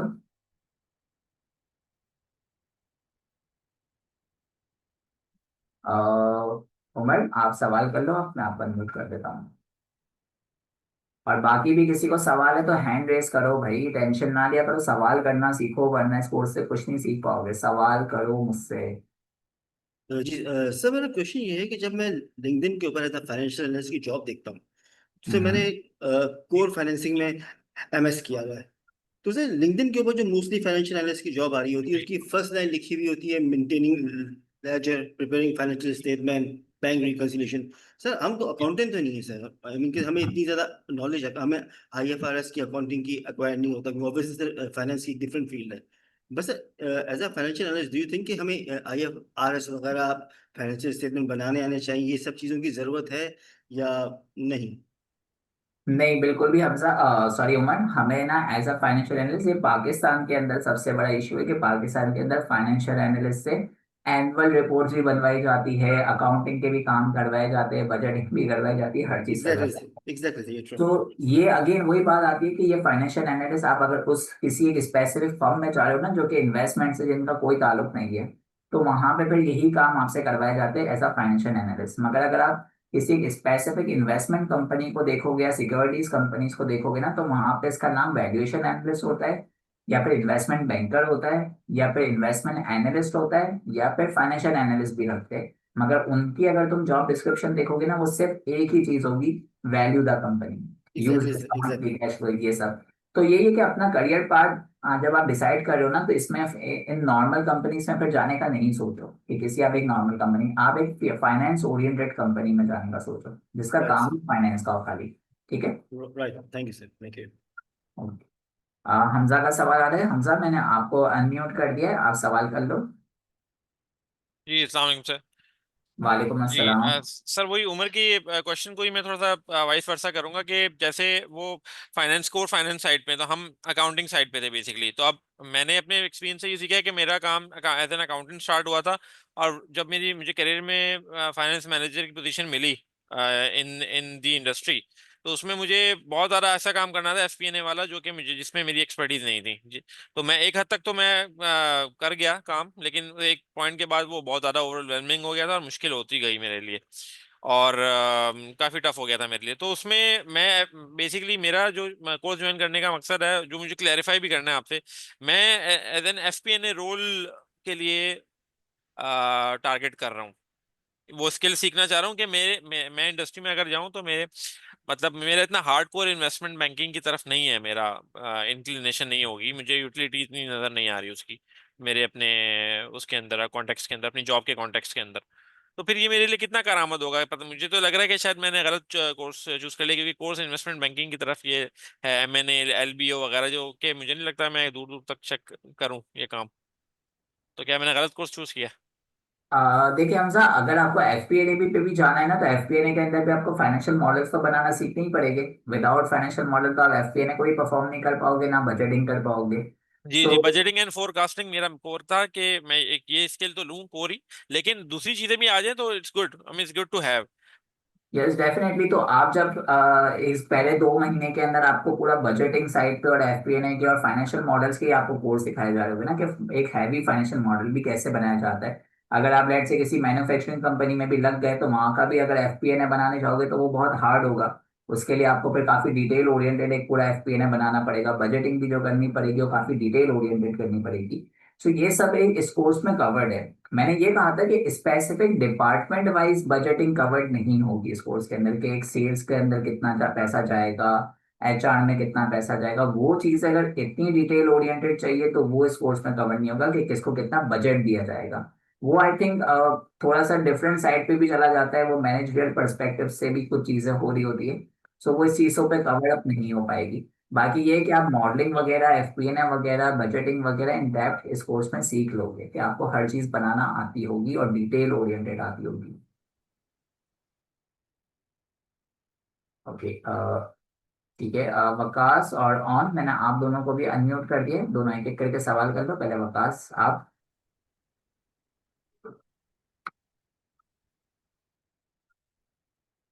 वकास अब अपना माइक कनेक्ट करो, आपका माइक अनम्यूट तो हो गया मगर कनेक्ट नहीं हुआ हुआ। हाँ एक सेकेंड, आपकी आवाज कम आ रही है शायद। जी सर, आवाज आ रही है मेरी अब? हाँ अब आ रही है। जी सर, बेसिकली ना मैं सर अकाउंटेंट हूँ, और मैं हम्म, फ्रीलांसिंग ही कर रहा हूँ 5 साल, लास्ट 5-6 साल से ना पाकिस्तान से। अभी मैं रिसेंटली यूई की कंपनी, उसमें सीनियर अकाउंटेंट हूँ। तो सर मेरा बेसिकली इस कोर्स को सीखने का या एडमिशन लेने का ये मकसद है कि मेरी अपनी एक फर्म है न्यूजीलैंड में। हमारे दोस्त हैं, उनके थ्रू हमने एक अपनी फर्म एक बनाई हुई है जो basically accounting advisory, business advisory services देती है। तो हमें बेसिकली चाहिए था, मुझे सीखना था financial analyst as a working with startups, क्योंकि न्यूजीलैंड के अंदर ना काफ़ी स्टार्टअप्स हैं जो क्लाइंट्स हमारे हमें अप्रोच करते हैं। वो कहते हैं कि हम ना इतना ये बिजनेस स्टार्ट करने लगे हैं, तो हमारा ये फंड है, कुछ अजम्पशंस देते हैं, उनके लिए हमें ना ये सारी चीजें करनी होती हैं। तो एक सर मेरा क्वेश्चन था कि हम जो अभी ये कोर्स हमने स्टार्ट किया है, इसमें कोई इंडस्ट्री स्पेसिफिक है कि मतलब इस इंडस्ट्री की होगी, या ओवरऑल ही होगा, जैसे किसी हेल्थ की है, सॉफ्टवेयर सॉफ्टवेयर है, एजुकेशनल है, ये किस, थोड़ा सा अगर इस पे थोड़ा सा अगर फोकस कर देना, या हम ओवरऑल ही फाइनेंशियल एनालिस्ट का रोल सीखेंगे? देखिए आप इस कोर्स के अंदर जैसे अभी आपने कहा ना स्टार्टअप की बात की, तो स्टार्टअप भी जाहिर है डेफिनेटली जैसे आपने कहा कि एक तो ओवरऑल मॉडल होता है जो कि हर स्टार्टअप पे अप्लाई हो जाएगा। एक ऐसा मॉडल होगा जो कि अगर कोई हेल्थ से रिलेटेड कोई बिजनेस शुरू कर रहा है तो वो उस पर अप्लाई होगा, कोई फर्टिलाइजर बिजनेस रेट से स्टार्ट कर रहे हैं तो वहां से होगा, कोई एग्रीकल्चर स्टार्ट कर रहा है स्टार्टअप तो वहां से होगा, कोई कॉफी बिजनेस या फिर रेस्टोरेंट चेन स्टार्ट कर रहा है तो उसका एक अलग होगा, कोई फूड पांडा स्टार्ट कर रहा है, कोई गेम बना रहा है, कोई ई कॉमर्स की दुकान खोल रहा है, सबके अलग अलग एक मॉडल्स हो गए। सो हम लोग इस कोर्स में पहले तो एक ओवरऑल बनाना सीखेंगे कि एक ओवरऑल डिजाइन आपने कैसे करनी है और क्या क्या लेआउट रखना है और क्या क्या मैट्रिसेस आपके दिमाग में होने चाहिए और आपने सामने वाले से क्या क्या चीजें लेनी है, ठीक है, एज आ रेवेन्यू सोर्स है, क्या क्या यस। आपको चीजें रिक्वायर्ड है। फिर हम लोग स्पेसिफिकली डोमेन वाइज भी प्रोजेक्ट्स करेंगे, जैसे मैंने कहा ई कॉमर्स का प्रोजेक्ट है, डिटेल का प्रोजेक्ट है, गेम डेवलपमेंट का प्रोजेक्ट है, और आप बोलोगे तो एक हेल्थ केयर का भी प्रोजेक्ट डाल सकते हैं। मतलब प्रोजेक्ट्स मेरे पास बहुत पड़े हुए, एज अ प्रोजेक्ट असाइनमेंट आप लोगों को सब मिलता जाएगा। बट हाँ, ये है इसमें कि जो बोले हाँ बोले। जी, सिलेक्ट वाइज हम अगर सिलेक्ट कर लें कि हम हेल्थ हेल्थ में जाना चाह रहे हैं, हेल्थ का करके आपकी गाइडलाइंस मिल जाएगी जी, मतलब हम अगर डेफिनेटली कोई डेफिनेटली हेल्थ आप, सेक्टर चूज कर लें न्यूजीलैंड यही तो मैं ऑस्ट्रेलिया में। चाहता हूँ कि तुम लोग करो, यही तो मैं चाहता हूँ। मैं तुम लोग खुद भी गाइडलाइंस दूंगा जी जी। कि ये इसकी गाइडलाइन है, ये चीजें बंदे ने आपको बोल दी है। अब आप लोग खुद भी सोचो भाई कि मुझे और क्या चीजें रिक्वायर्ड है, अगर कुछ मिसिंग है तो वो मुझसे पूछते रहो, तो वो गाइडलाइंस आपको मिलती जाएगी कि हाँ इसमें ये कर लो, ये कर लो, फलाना कर लो, इस तरह कर लो। ठीक है, तो इस तरह आपके पूरे पूरे मॉडल्स डेवलप होते जाएंगे साथ साथ। ठीक है, जितने डोमेन स्पेसिफिकली तुम लोगों को बनाने मॉडल्स ये तो मेरे हो गया पास सर। बहुत अच्छा पड़े सर, हैं। स्टैंडर्ड, बता बता।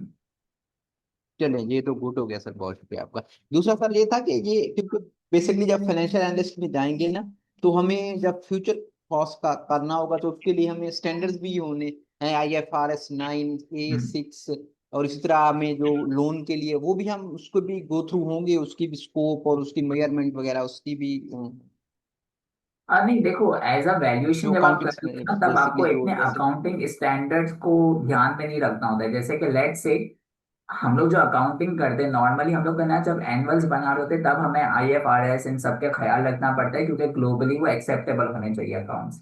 ठीक है, मगर जब हम एक मॉडल बना रहे जी हैं वो जी। तो कहते ना कंपनी रहने वाला है ना, वो तो किसी बाहर वाले बंदे को नहीं दिखने वाला है, या फिर वैल्यूएशन एनालिस्ट के पास, वेल इन्वेस्टर के पास जाएगा, ठीक है, तो उसमें आपको IFRS, मतलब जिसको आप दिखा रहे हो उसको जी IFRS नहीं आता होगा तो फिर क्या होगा, ठीक है। तो वहां पे हम लोग इतना ज्यादा अकाउंटिंग पे फोकस नहीं कर रहे होते, बस हमें जो जी नॉर्मल अकाउंट्स है ना, इसका लाइक के टोन बैलेंस और शीट भी टैली हो IFRS गए, का।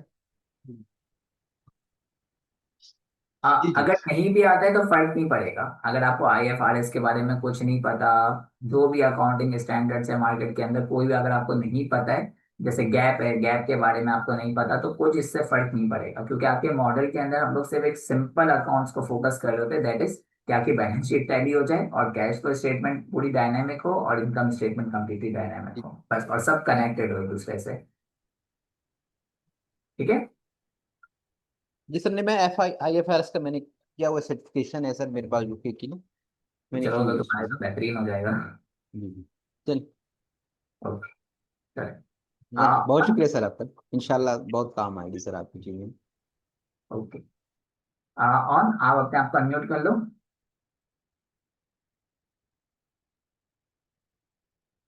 ऑन, आपके अनम्यूट नहीं हुआ है अभी तक, आपका हैंड रेस, हाँ हो गया unmute। हेलो अस्सलाम वालेकुम। वालेकुम अस्सलाम। सर मेरा बस सवाल ये था, क्योंकि मैं खुद अपना स्टार्टअप करना चाहता हूँ और आगे बढ़ना चाहता हूँ। तो मेरा गोल सिर्फ फाइनेंशियल एनालिस्ट का नहीं है। मुझे आपका एक और कोर्स समझ में आया था, जो आपका financial modelling with power BI and Python.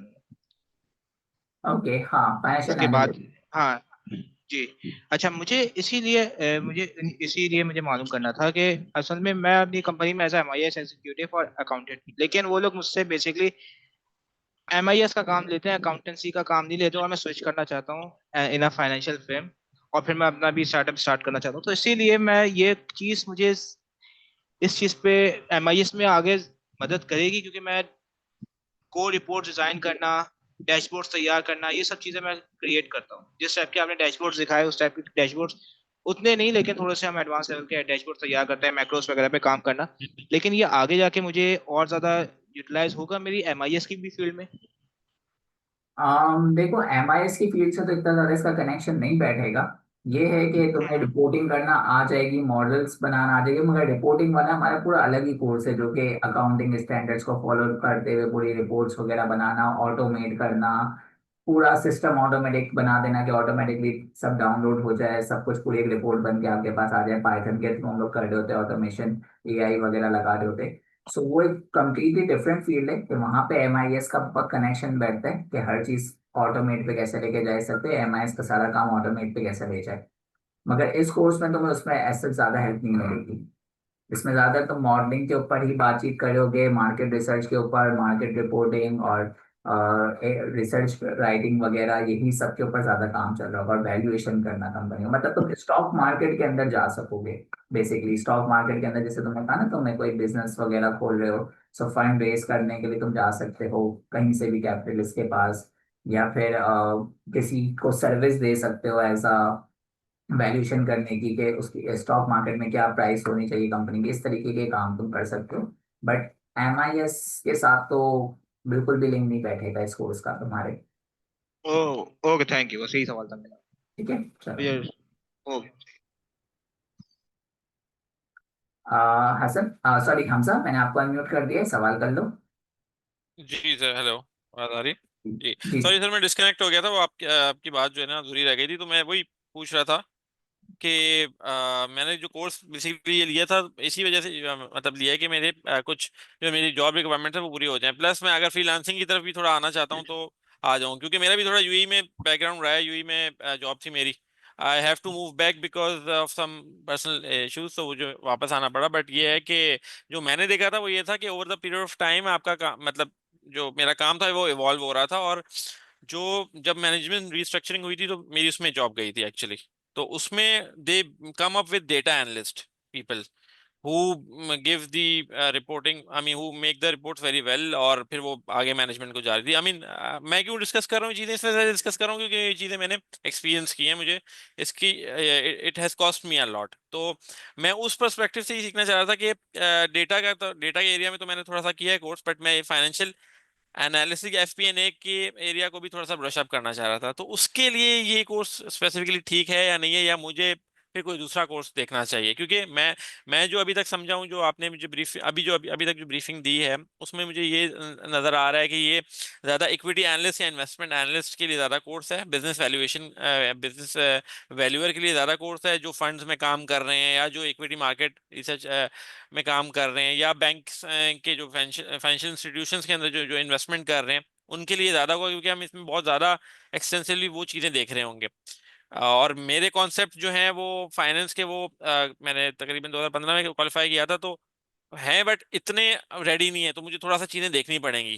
Plus ये इसकी यूटिलिटी मुझे इस तरह से नजर नहीं आ रही, अपने काम के हवाले से अलाइन थोड़ी सी नहीं हो रही, तो मैं इस वजह से भी ये चीज क्लियर करना चाह रहा हूँ। हमजा, मैंने आपको जो रिप्लाई दिया था वो आपने सुना था लास्ट?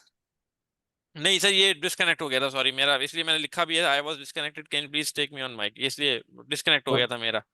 ओके ओके, देखो सॉरी। मैंने आपको उस वक्त भी अभी भी पहले भी यही जवाब दिया था कि अगर आप इवन फाइनेंशियल एफपीएनए की साइड पर और बजटिंग की साइड पर जाना चाह रहे हो, उसमें आप अपनी ग्रिप बहुत ज्यादा मजबूत करना चाह रहे हो, तो उसके लिए भी आपको फाइनेंशियल मॉडल्स वगैरह तो बनाना सीखने ही पड़ेंगे। और सिर्फ सिंपल वाले फाइनेंशियल मॉडल्स नहीं, हैवी फाइनेंशियल मॉडल्स भी, कि जिसके अंदर जैसे कि मैंने अभी अमेजोन का दिखाया, तो अगर तुम आप उनका फाइनेंशियल मॉडल बनाते हो तो उसमें तो बहुत ज्यादा चीजें कनेक्टेड है, राइट। उसमें तो आप लोग के सारे रेवेन्यू सोर्सेज सबको आपको प्रिडिक्ट करना पड़ेगा पूरे साल भर के लिए, पूरे 2 साल के लिए, या जो भी काम। आपने अनम्यूट किया है, बोले। जी जी बिल्कुल।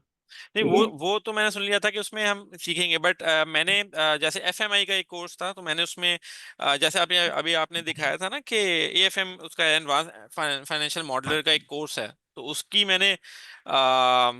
मैंने कोर्स लिया था, उसमें जैसे बेस्ट केस, वर्स्ट केस और बुलिश, जैसे आपने कहा था कि हम वो सिनेरियो करेंगे, तो एक छोटा सा, बिल्कुल छोटा सा एक मॉडल, वो मैंने उस पर मैं कर रहा हूँ प्रैक्टिस, लेकिन वो चीज मुझे फायदा, मैं जब देखता हूँ कि मुझे फायदा वो देगी या नहीं देगी, वो इस वजह, इस कॉन्टेक्स्ट में वो मैक्रो लेवल पे तो देगी, थ्री स्टेटमेंट मॉडल हम बना रहे हैं, ऊपर लेवल पे तो वो मुझे दे रही है कि यार आपने अजम्पशन स्टेट कर दी, अब आप उसको चूज फंक्शन की बेसिस पे आप हम उसको मूव कर रहे होंगे, वो चीज तो है। बट अगर मैं डिपार्टमेंट या डिवीजन का पीएनएल संभाल रहा हूँ, या इंटरनेशनल बिजनेस फॉर एग्जांपल, मुझे एक पोजीशन ऑफर हो रही है इंटरनेशनल बिजनेस के हवाले से, जिसमें मुझे रिमोट लोकेशन के पीएनएल मैनेज करने हैं, उसमें मुझे बेसिकली बजटिंग भी करनी है उनकी, उनपे मैंने स्टाफ की रिसोर्स की एलोकेशन भी करनी होगी, प्लस मुझे कैपिटल अगर मुझे उनको चाहिए वहाँ पे गाड़ियाँ वगैरह कुछ, तो वो भी देखनी है चीज़ें, इस तरह से थोड़ी डिटेल के अंदर, तो वो डिटेल के अंदर हम करेंगे, मैं ये पूछना चाह रहा हूँ, नहीं फाइनेंशियल नहीं, मॉडलिंग हाँ, डिपार्टमेंट वाइज या एलोकेशन वाइज इसमें कवर नहीं होगा या एक। कॉस्ट सेंटर वाइज या प्रॉफिट सेंटर वाइज, मैं इस नहीं, वो वो पूछ इसमें रहा हूँ। कवर नहीं होगा।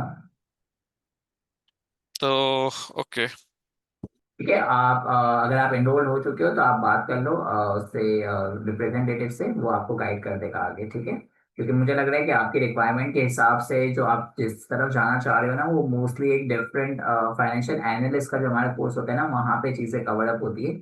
वहाँ पे हम जैसे पाइथन, पावर बीआई, इन सब के ऊपर ये पूरा ऑटोमेट पे ले आते हैं चीज़ें, कि अगर किसी को कोई कॉस्ट एलोकेट करनी है डिपार्टमेंट वाइज, या पूरी फाइनेंशियल स्टेटमेंट्स वगैरह बनानी, तो वो सब ऑटोमेट पे किस तरीके से हो जाएगा।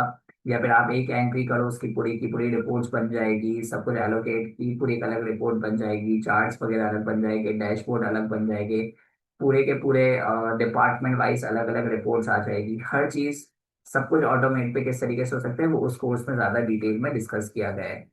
सो आप वहाँ पर जाओगे तो वो that will be your better option ना, वहाँ पे आपको ये सब चीज़ें डिटेल में, और आपने कहा ना डेटा एनालिस्ट की वजह से हुआ है, तो वहाँ पे आपको एनालिटिकल पार्ट, क्योंकि डेटा एनालिस्ट भी पावर बीआई पे ही सब काम कर रहा होता है, या फिर एसक्यूएल पे या पाइथन पे, सो वो भी सब आपको इन डिटेल आ जाएगा वहाँ पे।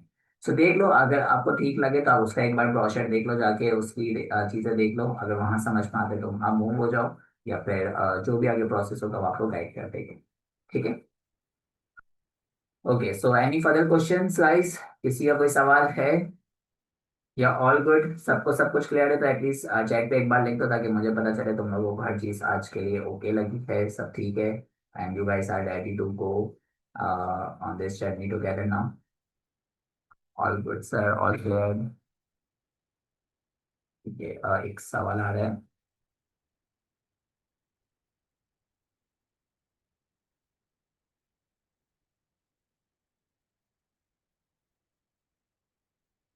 ओके, ठीक है, तो हाँ हम लोग अपनी क्लास आज यहाँ पे वाइंड अप करते हैं। इंशाल्लाह नेक्स्ट वीक से हमारी क्लास शुरू होगी 3 से 5:30 पे की हमारी टाइमिंग है, तो 3 बजे सब अवेलेबल रहना सैटरडे को। इंशाल्लाह मुलाकात होगी और हम लोग एक्सेल से ही काम स्टार्ट करेंगे। अब ये चीज़ें हम लोग ग्रुप में अभी डिस्कस कर लेंगे कि एक्सेल से किस तरीके से चीज़ों को शुरू करना है।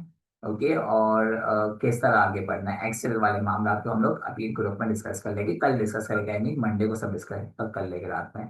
ठीक है, सो इंशाल्लाह जल्दी तुम लोगों से मुलाकात होगी। अपना बहुत ख्याल रखना और मुझे दुआ में याद रखना। अल्लाह हाफिज।